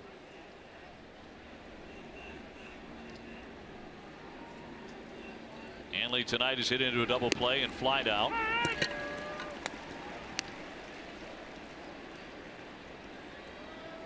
Red Sox 6 hits and Toronto just the 1.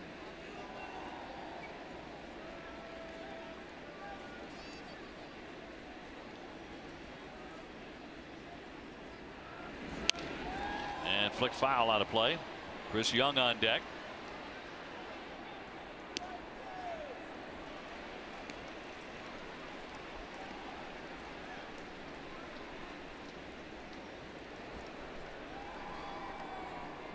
Activity in the Toronto bullpen. Tim Meza, long and lanky, throwing.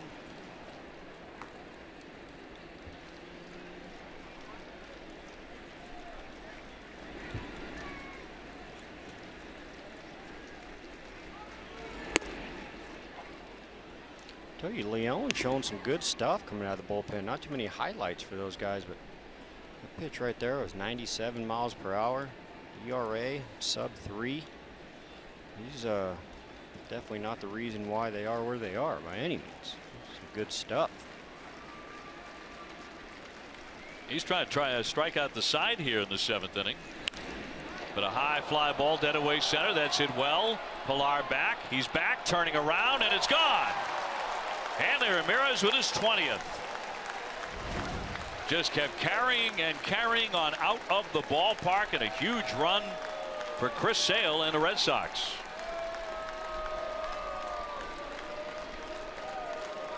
That's a great swing by Hanley. Anytime a ball is hit to center field, you know you're connected and you know you're behind the ball. As I was talking about right before he hit that was the velocity of that 97 miles per hour coming out. And Hanley saw the pitch before, knew he had to get that foot down, a little bit elevated. That's a tough pitch to hit at 97 miles per hour. You see those hands go back, connected, A swing on an A pitch. Beautiful. Happy, happy, happy 20 for Hanley. And right up into the batter's eye. Speedway proud to be New England's first choice for value and convenience. For every Red Sox home run, Speedway donates $500 to Boston's Children's Hospital. All during the month of August in Massachusetts. Use your Speedy Rewards card when you purchase $3 of in-store merchandise. Get 10 cents off per gallon. Hanley with a big hit. 2 hits last night in the 7-hole. Goes deep right there in the 7-hole.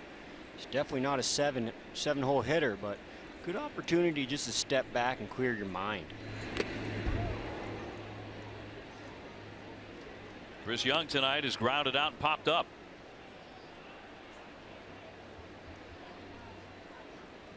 So the Red Sox getting outstanding pitching and some timely hitting.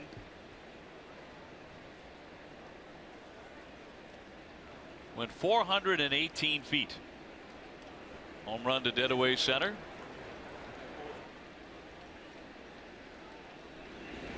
And a check swing that'll be in there for strike 3.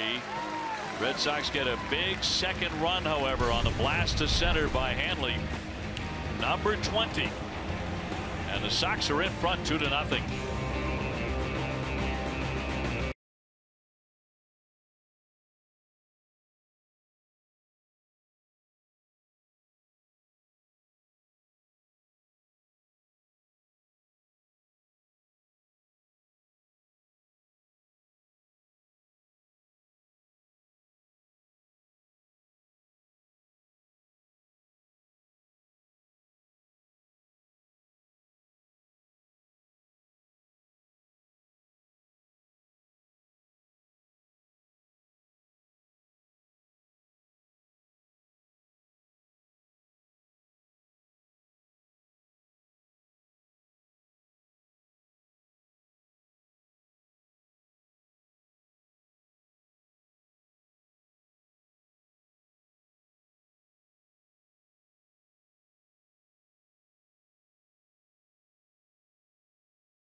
Red Sox baseball on NESN is brought to you by Southwest. Yes to low fares with nothing to hide. That's transparency. Ford Trucks, built Ford tough, the official truck of the Boston Red Sox. Digital Federal Credit Union. See what DCU can save you. Infinity, empower the drive. Sullivan Tire and Complete Auto Service. And by Subaru of New England, supplying all-wheel drive vehicles with a lot to love. Johnny Gomes, Dave O'Brien with you as we go to the bottom of the 7th inning. And a ground ball to short. The backhand stab by Xander, and he'll get him at first base. Donaldson done in on 1 pitch, and he's 0 for 3. So fast out to begin the 7th for Sale, who has a 2-0 advantage. Yeah, you'll start to get those quick outs when you're just pounding the zone like he's been, sitting at 64 strikes through 91 pitches. You hang around too long, you'll find yourself 0-2. Can't help just to jump on them and try and go right away. And when they're swinging right away and you're getting non-competitive ground balls like that, you'll be in good shape. Well, he's retired 15 in a row. Their only base runner in the ball game was Kendrys Morales, who doubled with 1 out in the 2nd inning. That's it.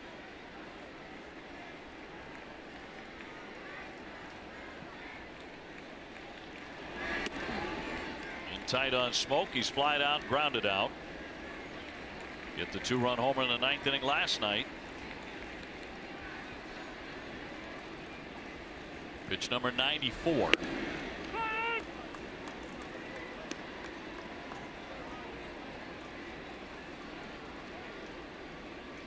Sale trying to go to 15-6. Is 2-1. Evens up the count. I'll tell you, out of those 6 losses, there's not too many of them where he pitched that bad. There was that time in the beginning of the season when he wasn't quite getting that run support that he has been in the past. But he very easily could have been a 20-game winner as of right now. And you're really chasing history. Well, you think of his very first game with the Red Sox. He had a no decision, went 7 against the Pirates. That was way back on April 5th. He did not allow an earned run and only 3 hits. He did not get a win. There's a win. There's another win. He had a no decision against this ball club on April 20th. Here at Toronto, he went 8. Gave up only 4 hits, struck out 13. Did not get a win there. And on it went, as you mentioned, several times in the early part of the schedule. And there's a time you give him 3-4 runs, you can book it. Could easily have 16, 17, 18 wins by now. 2-2. Floater to center. Benintendi. 2 down. Time for a game break, brought to you by George's, the furniture store of the Boston Red Sox. Here's TC.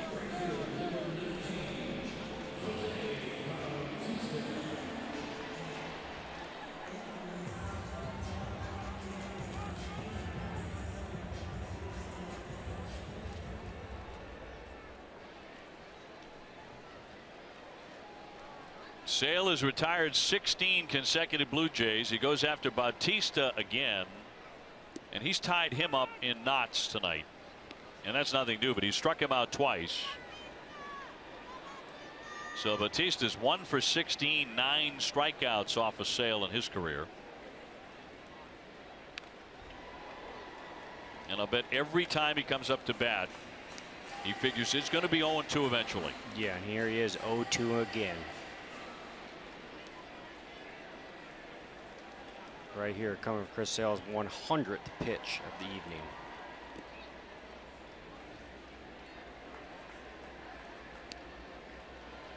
Talking about Vasquez's home run last night. That home run was an 0-2 pitch. One of my biggest pet peeves as a baseball player, seeing 0-2 hard hit balls. And there's Chris Sale, full command of the at bat right there, but drops one in the dirt 0-2 because he does have some pitches to waste. 1-2. Oh man, in there for strike 3 on a filthy, nasty, dirty slider, and 11 strikeouts and 17 in a row for Sale.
Red Sox first pitch presented by Joseph Abboud, available at Men's Warehouse, TC and Jim.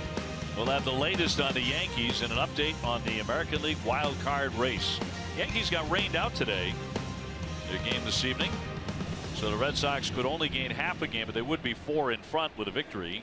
Ryan Tepera out of the bullpen now for Toronto against Sandy Leon, Rajai Davis, and then Eduardo Nunez. Getting late here, on to the 8th inning. Game 2 in Toronto. With a win here tonight, Red Sox win the series regardless of what happens tomorrow.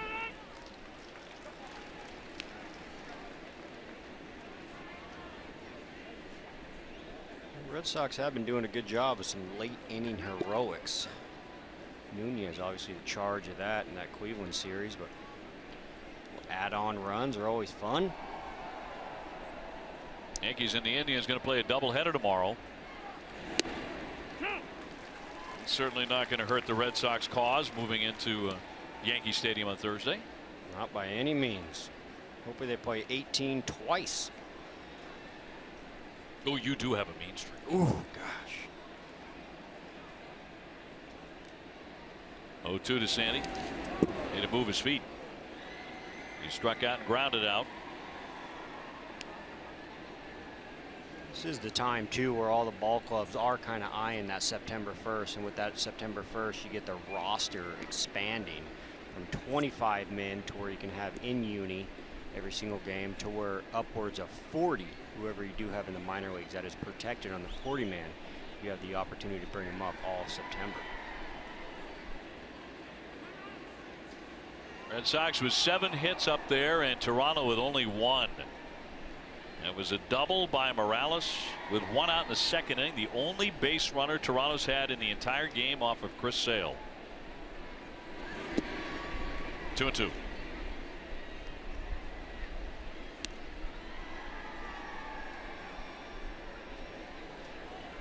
Sox right now 34 and 32 on the road. They're the only club in the American League East with a winning road record.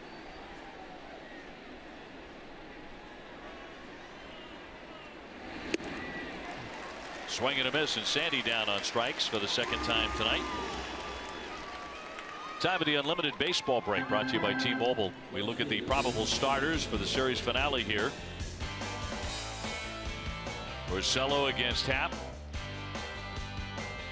2 guys who had big years last year and have scuffled this year, but Rick's coming off 7 innings at Toronto last time he faced him April 19th.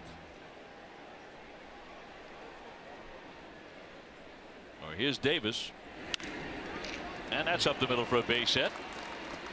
Rajai is on, and for the 2nd time he has a single tonight. I bet he already can't get ready to steal 2nd. A key stolen base in the 6th inning, his first as a member of the Red Sox. Their catcher tonight, Montero, started off in a Chicago Cubs uni. If you remember, he kind of had those comments to Jake Arrieta about not holding runners, and he was really struggling throwing runners out. So I'm sure that's definitely in the reports for everybody, as is the pitcher right there checking on Rajai. But Rajai doesn't really care who's behind the plate or on the mound with that speed. After Montero made those comments about Arrieta, I think I read Theo Epstein said it took about 5 seconds to make a decision on Montero. That did not go over well in Chicago. Pretty tight-knit group they got over there. Pitch out, nothing going on. There it is, trying to help him out a little bit.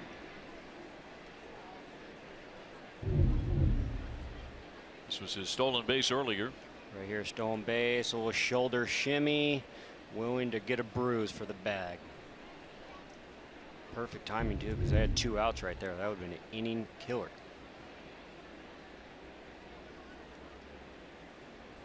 Not running. I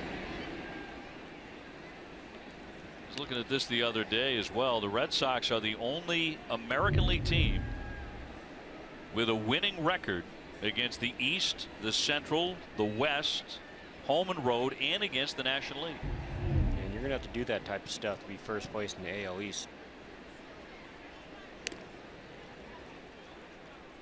You see Montero set up behind home plate too. He's taking his right foot and dragging it back behind to kind of get him in a good, strong throwing position. And that is going to help him throw, but at the same time, it doesn't create a really good target for the pitcher to throw to. Runner takes off. Throw from the knees. Not going to get him. Davis running as well as ever. 2 stolen bases his last 2 times on. Terrific speed. Yeah, that's beautiful. Nice little look at that. We've been waiting a while for him to steal these bags, and as advertised, everyone knows. Safe by a mile.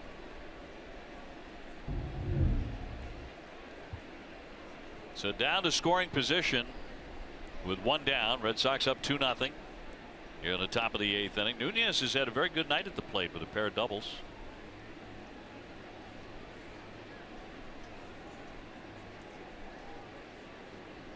Continues to get his hits. And the 3-0. Pounded in there, 95.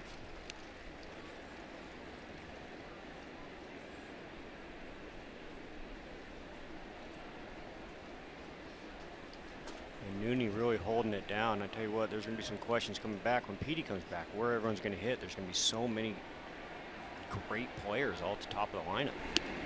That'll be ball 4. That could very well be this weekend against the Yankees. Red Sox want to see Pedroia run tomorrow. Tonight, after Red Sox coverage on NESN Sports Today, we'll save you time with the latest breaking news, including an update from Pat's training camp. NESN Sports Today, presented by People's United Bank. See what know-how can do.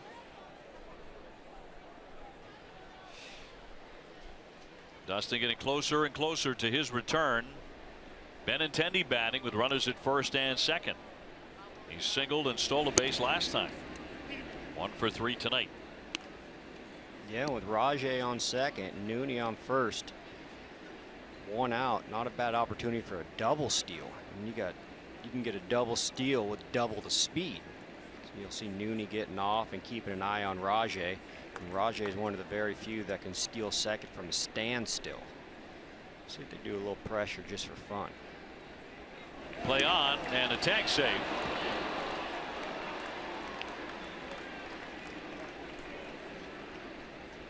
Yeah, and you'll see normally you'll steal third right after. This is called the inside move right here. Got back just in time. Safe. They do it again, and it's thrown into center field. Now both runners are taken off. Davis down to third, Nunez into second. And that's it right there. Pressure. Speed kills, huh? Speed kills. Pressure. Denny 1, second and third with 1 down. Yeah, this is it right here. Daylight coming from shortstop and tried to throw it too hard. I mean, you got to think in the last time you saw that move work, which means it's not really a play for it to work. It's more of a play just to keep his lead shorter.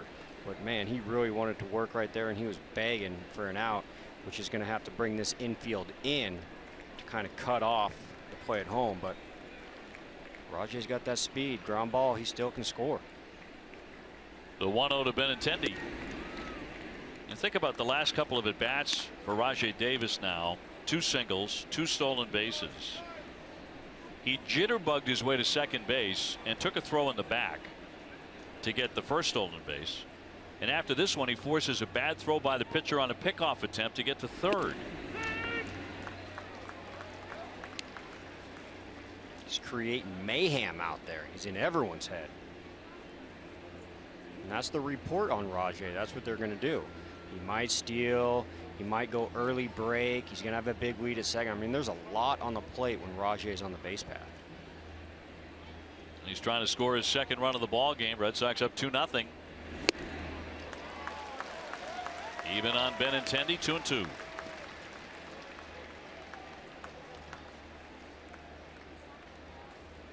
Been a short major league career for Andrew Benintendi, but in it he's hitting .339 with runners in scoring position. That's beautiful. There's hitting, and then there's hitting with runners in scoring position. 3-2. Mookie Betts on deck. Mookie hitting out of the 4 slot tonight.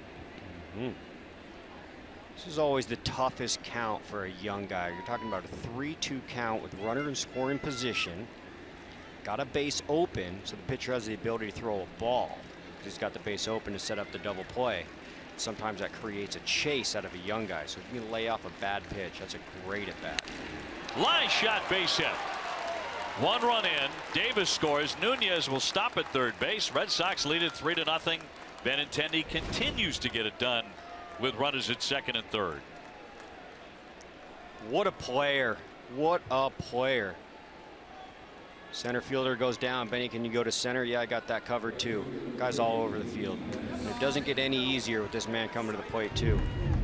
Pass the torch, keep it moving. Great at bat. And Rajai Davis right in the thick of it. As he steals his second base, reaches third on the error that he forced, and scores on the single. And before you mark down RBI knock, you got to go back to the picture getting painted with Rajai getting on, stealing second, Nooney taking the walk, applying pressure. I was on board with the double steal. They go with the inside move 2 times in a row, throw the ball away. Benintendi taking off, no throw. He'll have that stolen. And for Andrew Benintendi, that's his second of the ball game. And his 17th on the year. The running Sox. Red Sox with 4 stolen bases tonight, all since the 6th inning. As Mookie jackknifes back out of the way, he's gone 1 for 3, a single back in the 1st inning. The way Sale has been dealing tonight, it feels like more than just a 3-0 lead now. Yeah, and they got to bring the infield in again. Anytime you got back-to-back at bats with infield in, says your offense is clicking. Bounding ball, trying to send a runner home, and again Nunez in a rundown. Montero to chase him back, and he'll tag him. Benintendi becomes the runner at third base, and Betts at first base. So bringing the infield in paid off there.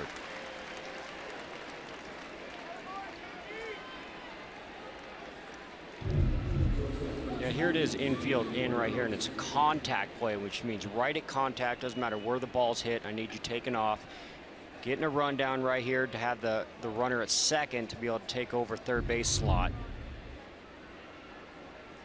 So they'll send up Xander Bogaerts. Red Sox leading 3-0 here in Toronto in the 8th inning. Been a long night for him at the plate. He could really use a hit. He's 0 for 3, 2 strikeouts and a comebacker to the pitcher. I'd like to see Mookie get a bag here too and rub it all the way in. He's running. The fake throw to third, another stolen base. There's Mookie Betts down to second. I like it.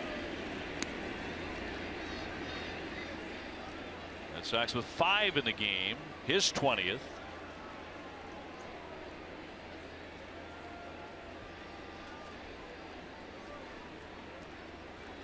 Yeah, I mean, it wasn't far-fetched. You don't have to go too far digging to get the report on Montero with him not being able to throw so well. So great job of the report for the Red Sox getting that to the players.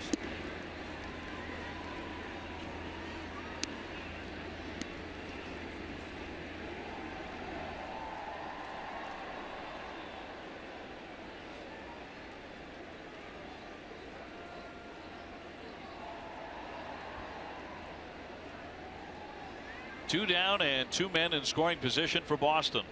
And the 2-0 from the right-hander. Punched in for a strike at 96. The other side of the story tonight has been the dominance of that man, Chris Sale. He's retired 17 consecutive Blue Jays. He has struck out 11.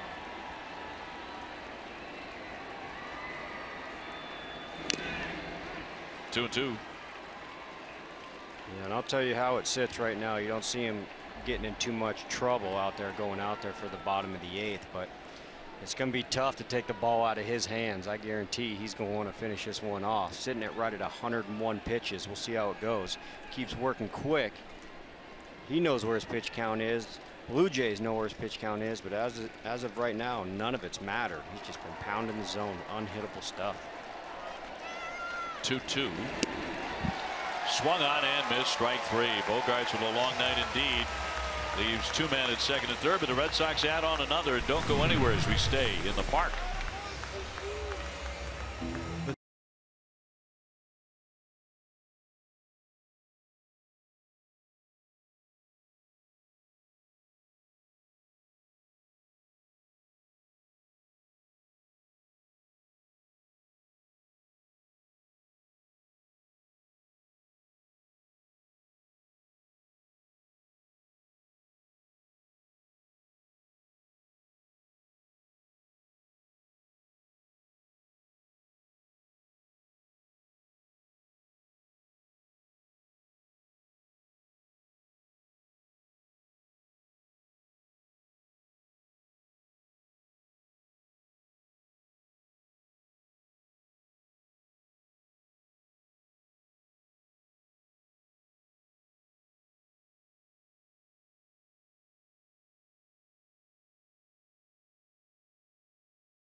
Back at Rogers Center in Toronto, and a look at Chris Sale's pitching line, brought to you by Ace Ticket. He's been terrific. 1 hit, 7 innings, 11 Ks, no walks. He's up 3-0. Back out there for an 8th inning. And facing the only man who has reached base against him all night, Kendrys Morales, a double in the 2nd inning.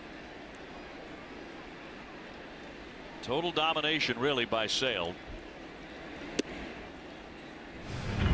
Here's that hit right here, 3-1 count, looking to establish the fastball. Tell you what, at the end of the day, that's still a great pitch, but Morales cheating a little bit on the inner half and caught just enough of it. And he becomes the only other guy to get a base hit tonight, Kendrys Morales. He's done it twice. Leadoff single here in the 8th. We got spoiled last inning with some unbelievable top-to-bottom speed on the base pass. You saw how that worked out. Toronto in this situation doesn't exactly have the speed on first base like the Red Sox did multiple times. Sox with 5 stolen bases in the ballgame. That's a season high. Pilar now, he struck out and flied to right.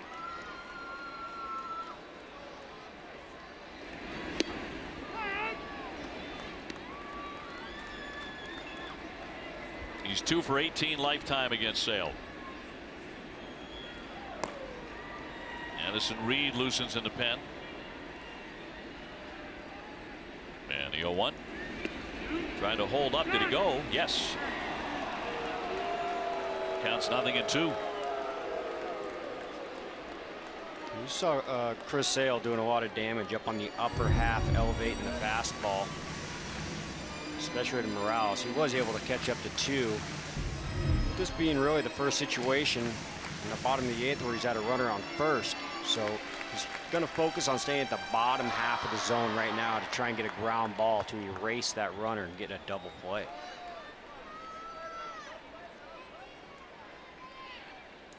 Two-strike pitch. Line to center field, base hit. Back-to-back singles. So for the first time in the game, they have 2 base runners in an inning.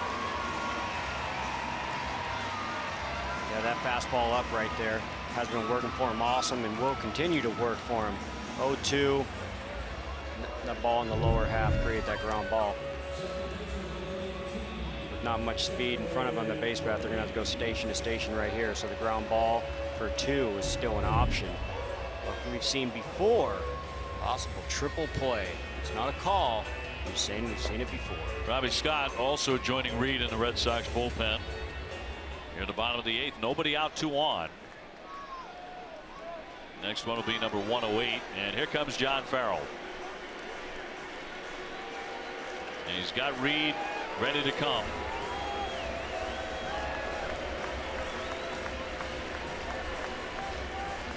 Chris Sale with some performance. Over 7 innings, he struck out 11. He winds up allowing only 3 hits, pitching into the 8th, and he has a 3-0 lead. What a bounce back effort by the tall left-hander.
The push to the postseason. Import the NESN Red Sox schedule into your favorite calendar today. Visit NESN.com/schedule to import that schedule right now. Well, Addison Reed inheriting first and second and nobody out. And Ezekiel Carrera, the new hitter. He bats for Barney with 2 on. Red Sox up 3-0. Reed recorded his 5th hold as a member of the Red Sox with the 7th inning last night. It was perfect. 1 inning, 1 strikeout. Quickly in front, 0-2 on Carrera. Yeah, the Toronto just seeing more strikes after strikes after strikes.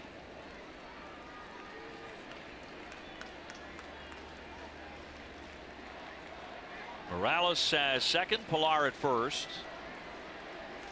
0-2.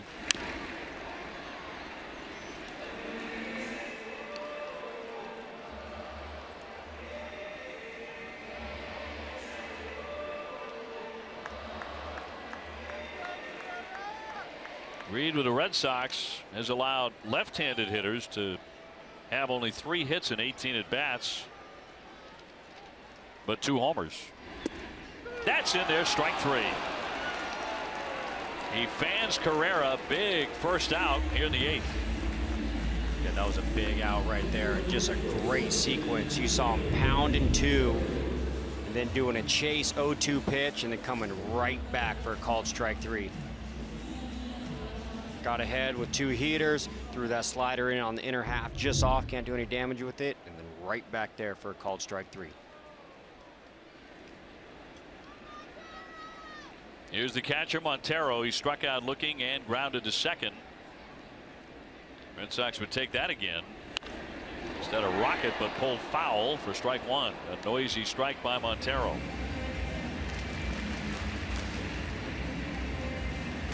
Three runs, 9 hits for the Sox. No runs on 3 hits for Toronto. But they're pushing here in the 8th.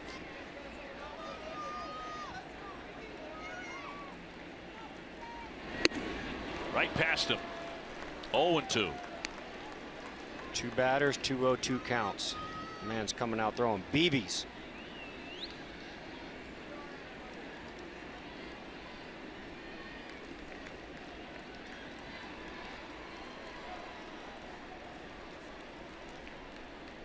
Long look in, and the 2-strike pitch will not be made. Time is granted.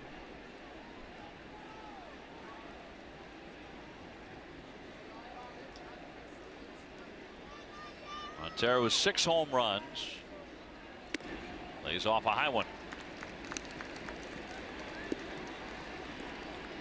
And the Yankees were postponed in their game earlier today with Cleveland. Get rained out to play a doubleheader tomorrow.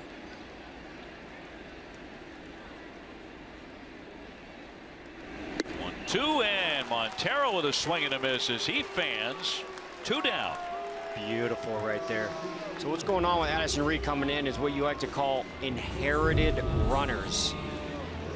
He was climbing the elevator, and Montero, low ball hitter. So what do you do, low ball hitter? Climb the ladder. Beautiful sequence.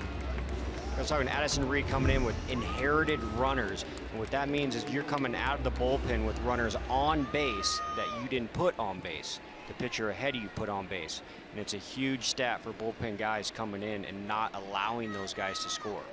So him walking into a runner on first and second, no out mess, punching out 2. This is a big opportunity for him. Another out to get. Here's Goins as he takes a strike. He's already whiffed twice. Red Sox staff has struck out 13 Blue Jays. Morales at second, Pilar at first.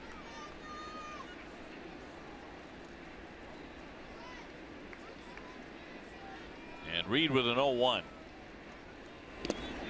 Nice scoop there by Leon. The runners have to stay put.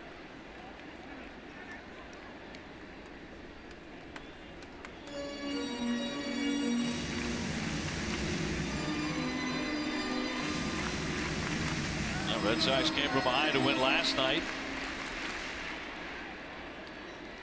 and snapped the 4-game skid. With a victory, they would be 4 full games in front of the Yankees going into play tomorrow. 1-1 and a check swing. They appeal, but no swing, says Angel Hernandez. So 2-1. This is Goins, their shortstop, obviously playing because Tulowitzki's on the 60-day DL, but this guy does have a little sneaky eye for the RBI, believe it or not. He's sitting down the 9 hole. He's got 6 home runs and 51 RBIs. We transfer that over to like Hanley, who's, you know, he's got 20 homers, 50 RBIs. Hot shot, that'll get through for a base hit. Betts charging and gunning to get a hold of the runner at third. The bases are going to be loaded up here for Toronto on a wicked liner by Goins to Phillip. Goins is a good little ball player, man. He does have that sneaky eye for RBIs. Hiding him down there in the 9 hole. Good swing. He's fighting himself for a nice little opportunity to play. You see Betts right there taking his time, stuttering his feet, keeping the ball in front. Because what we were talking about when Morales got on first, they're going to have to go station to station to station. As you see it right now, 3 hits for bases loaded. You're talking about the Red Sox last inning when they were able to steal an extra 90 feet multiple times, where a single hit can generate a run. To there, it's taking 3 hits to get bases loaded. Goins with an 8-game hitting streak. But here comes Steve Pearce. Now he has struck out 3 times tonight. He had no idea against Sale. But now there's no place to put him. He goes after the first one and flares a foul for strike 1. He has a little power with 13 home runs. You see what he's done in his career with the bases loaded. He has 3 grand slams. Morales, Pilar, and Goins filling them up. 1-1.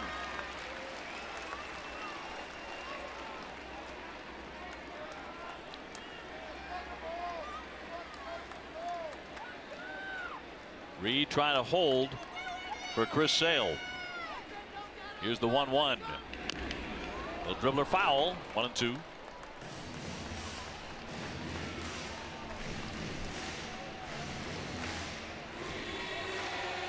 Bases loaded in Toronto for the 2nd straight night.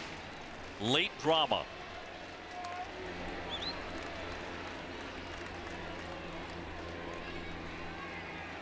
Reed ready, and a 1-2 to Pierce.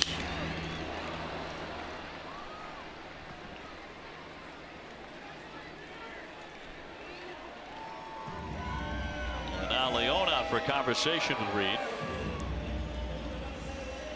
Yeah, you'll see that every once in a while. That's just coming from a guy being on second base for so long. Multiple guys being on second base for multiple at-bats. Basically goes out there, he's probably not going to put any fingers down, already know what he's going to throw. Yeah, he's not going to have to call pitch, so that way the runner on second can't relay anything. Going out there and just getting on the same page. 1-2 pitch. Even on Pierce. 2-2.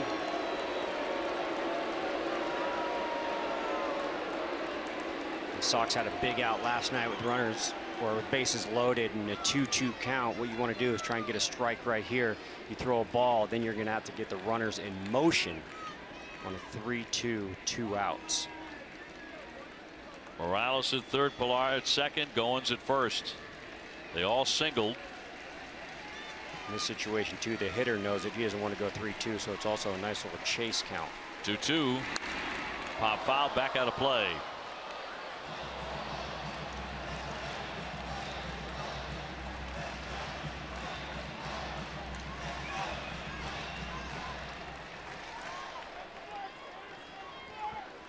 Donaldson on deck.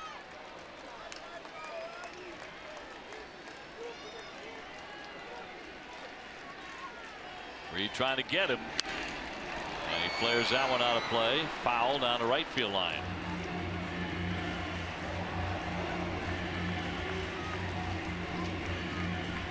Got a big week battle on our hands right here. Big week battle.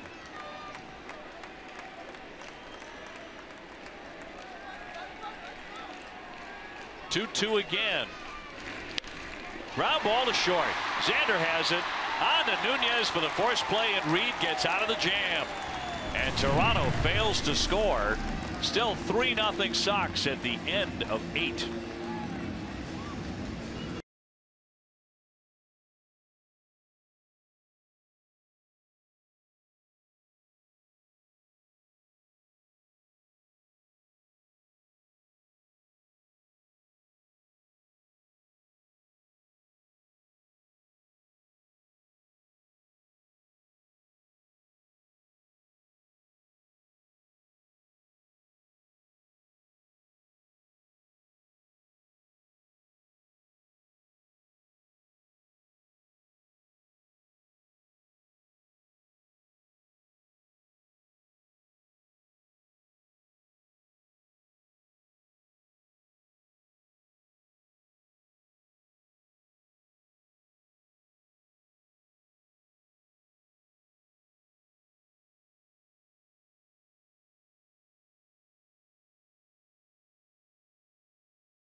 and the 2018 Audi Q5. Citizens Bank. Visit citizensbank.com.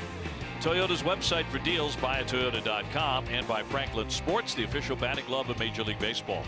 In Toronto, Red Sox on top 3-0. Here's our Xfinity game summary. Sale brilliant. 3 hits, no runs, 11 Ks in 7. Hanley with a home run, number 20. And Nunez has gone 2 for 3 with a couple of doubles and an RBI. And Rafael Devers, who has 1 hit tonight, is 1 for 3, leading things off. A couple of changes now for the Blue Jays. Carrera staying in the game to play left. Rob Refsnyder is going to play second base. And Osuna, their closer, will come on to work against Devers, Ramirez, and Young. The bullpen lately has been very, very tired. Yeah, I bet they can't wait for the calendar month to flip over and go with that 40-man call-up. I'm sure they're going to bring all their arms up. And Devers really attacking. 1 ball, 2 strikes.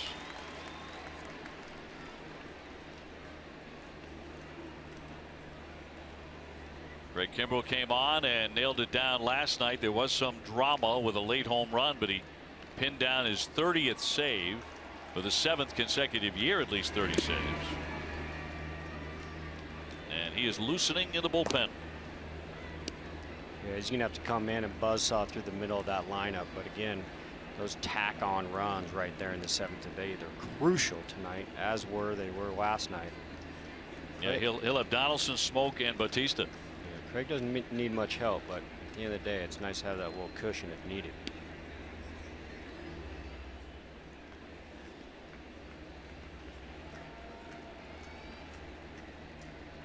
And a 2-2. We came on the air talking about this being a key start for Cy Young candidate Chris Sale. He got knocked around his last start for one of just a couple of times this year, but tonight. And Reed came on and really picked him up after the 2 hits in the 8th inning. Sale struck out 11 and 7+. That one lined into right field. Bautista will make the catch. Staggered a bit, but he held on. 1 away. Stay tuned for the Red Sox final presented by Plainridge Park Casino. TC, Lenny, and Jim will preview Rick Porcello's start tomorrow against Toronto, the finale of the series. Tell you what, that was a heck of a swing by that young 20-year-old right there. Obviously, everyone saw him go deep against Chapman in New York. And tell you what, you square up closers, and these closers come in and you're squaring those guys up. Whew, it says a lot. Keep saying to yourself, at age 20. Yeah. Hanley lifts a high pop down the right field line, but that's going to cruise on out of play. Here's that swing, and even to get there, he had to lay off 2 nasty changeups in the dirt. That's about as flat as it gets right there. Not many hookups, not many moving parts. Brings that front leg in, gets it down, and gets it singing. Up the middle, down for it, Refsnyder. 2 down. Hanley had homered his last time up in the 7th inning. He's 1 for 4 tonight. 2 away for the Sox in the 9th inning. On top 3-0. Red Sox win, and they'll be 9-3 against Toronto. Work to be done yet. Chris Young is 0 for 3 tonight. He's popped up, grounded out, struck out.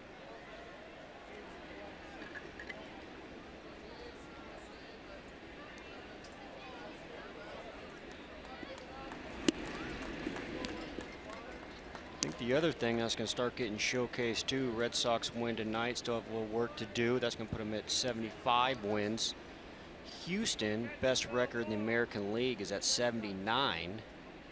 So the Red Sox are also going to gain a game on the best record in the American League, which will parlay into home field advantage throughout the playoffs. Houston's down 11-2, and they have that very difficult road trip coming up. You're going to be playing the Texas Rangers at Tropicana Field. That was the arrangement made. The Astros just wanted to flip their remaining series, and Texas declined. So they're going to play that at a neutral site at Tampa Bay. 2-1. Hard hit to short. Goins gathers and gets it. It's all for the Sox. We go on to the last half of the ninth inning. Kimbrel time.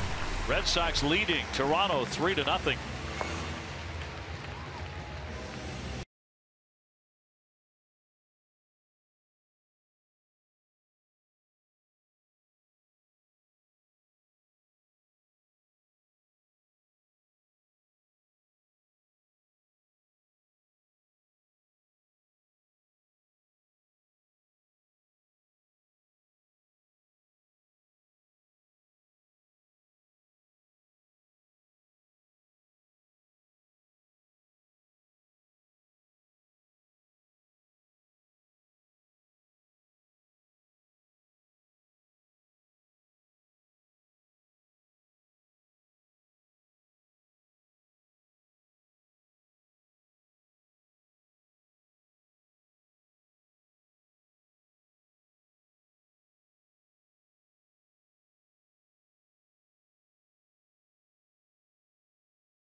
Sox Game Day Live presented by DCU. TC and Jim will preview Rick Porcello's start tomorrow against Toronto. DCU is Digital Federal Credit Union.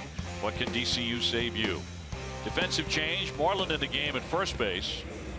And Kimbrel on for save number 31. That'll be the number should he get it.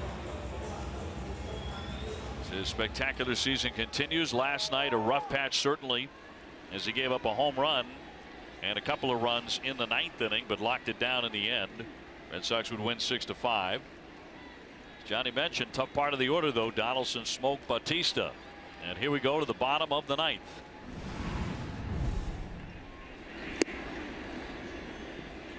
That is ruled ball one by the home plate umpire Tom Payne. Donaldson in this one 0 for 3.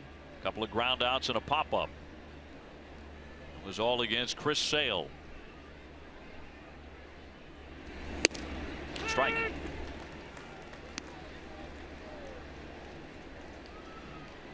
Red Sox pitching has really quieted the crowd all night long here in Toronto.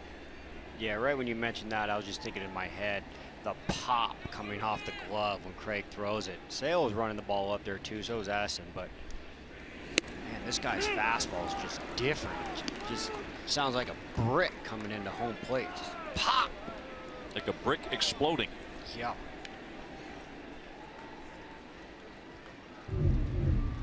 Listen in.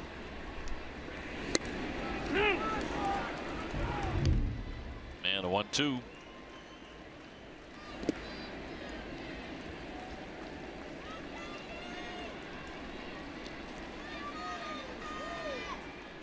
Toronto Blue Jays still have not scored a run all season off of Chris Sale in 3 starts.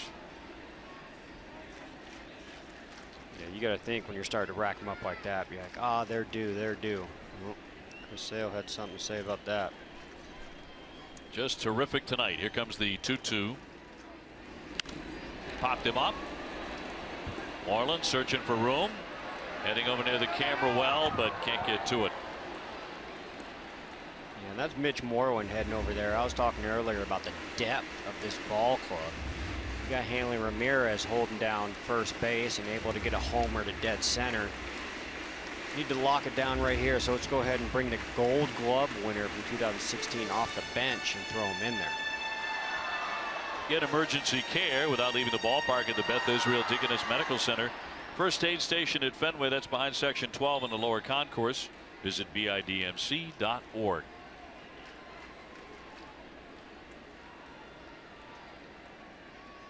Red Sox staff working on a 4-hit shutout. Smoke on deck. Donaldson swinging away.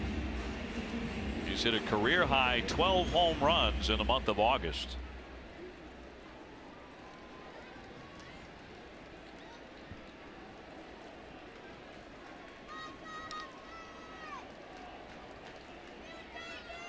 Kimbrel looking for a K, and he gets it. 97 with the four-seamer to put away Donaldson. One away in the ninth. Now that'll send up Justice Smoke, who's 0 for 3. But last night he was trouble in the ninth inning off Kimbrel. Yeah, we'll see what happens right here. He went fastball, and then he throws him a slider the second pitch and got him out of the plate. And I thought Smoke was sitting on it.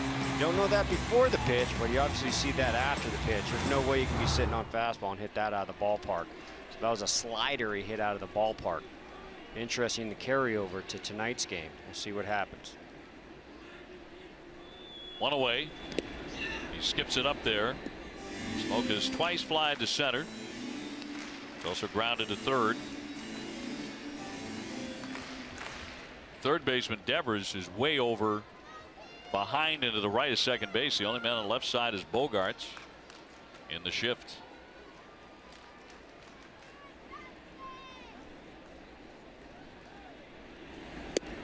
Strike. Smoke 36 home runs. The All-Star has already passed his home run total of his previous 2 seasons in half the games.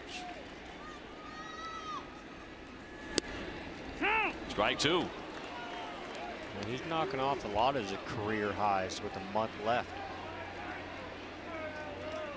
As is Chris Sale, knocking off a lot, but the biggest difference is Chris Sale's going to be doing it in October.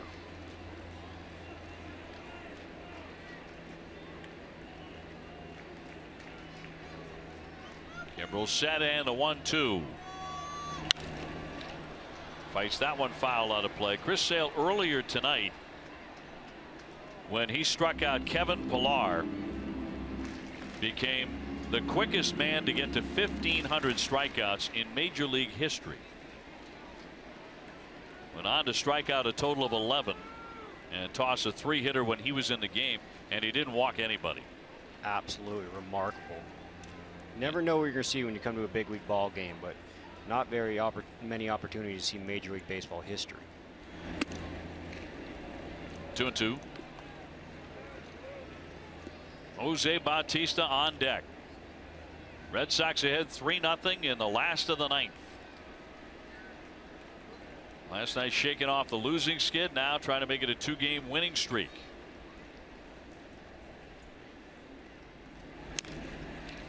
Just got a piece. 2-2.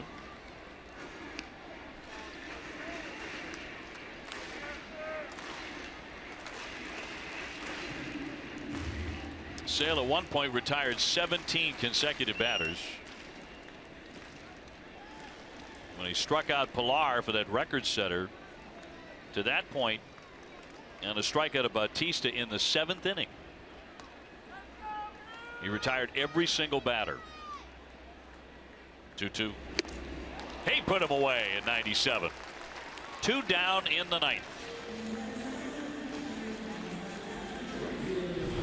It's a pitch sequence from right here. He obviously hit the slider out, so he's going to show him the chase slider right there. Slider for a ball, slider for a strike. And then another heater, I got that too. And then he's going to start messing with them, trying to put him away. Slider, fastball, fastball. Right there, runs it away right there with 97 miles an hour tailing away from Smoke. You're not going to hit that ball out. You can guarantee that. Now Bautista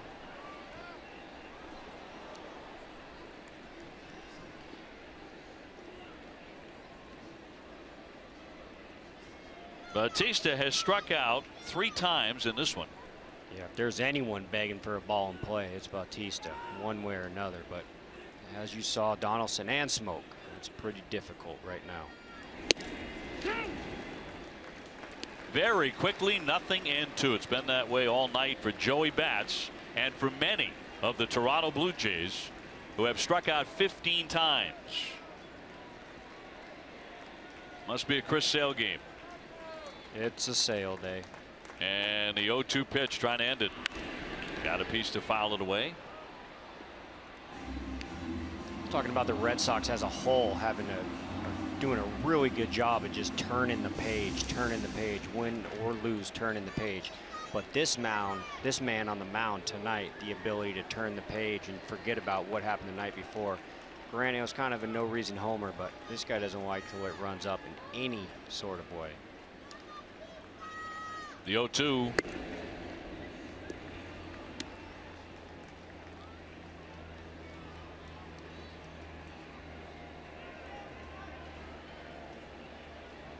Red Sox up 3-0. Looking for the shutout. And Kimbrel's 1-2. Line foul out of play. Red Sox so far this season have 6 shutouts.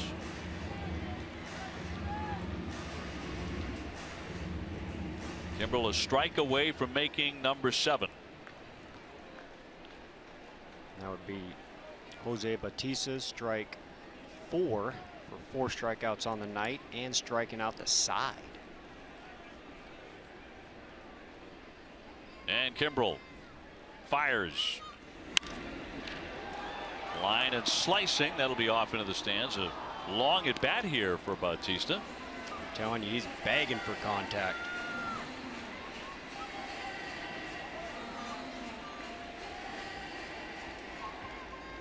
Red Sox with a victory will gain half a game and have a 4-game lead over the Yankees, who were rained out today. They play a doubleheader tomorrow. Not a split doubleheader either. 2 down and a 1-2. Popped him up, giving chase Sandy Leon, but it's over the top of the dugout. Heck of a battle here. Sure is.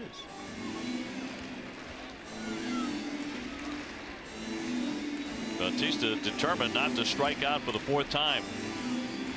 Yeah, and Craig staying right in the zone. When you see a hitter like this foul off multiple pitches, I think he's about 4 or 5 in a row, you kind of get into swing mode where that foot gets down and it's a guaranteed swing. You see a lot of those pitches right in the zone. If Craig was to throw a slider or something, maybe a fastball out just a little bit, he'll get a chase. 1-2 again. Fly ball, well hit. Benintendi has room. He's there. He makes the catch on the run. The Red Sox win it and shut out Toronto. A 1-2-3 9th inning for Kimbrel. 31 saves.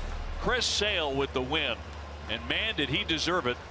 15-6 for Chris Sale. He strikes out 11 in 7+ innings.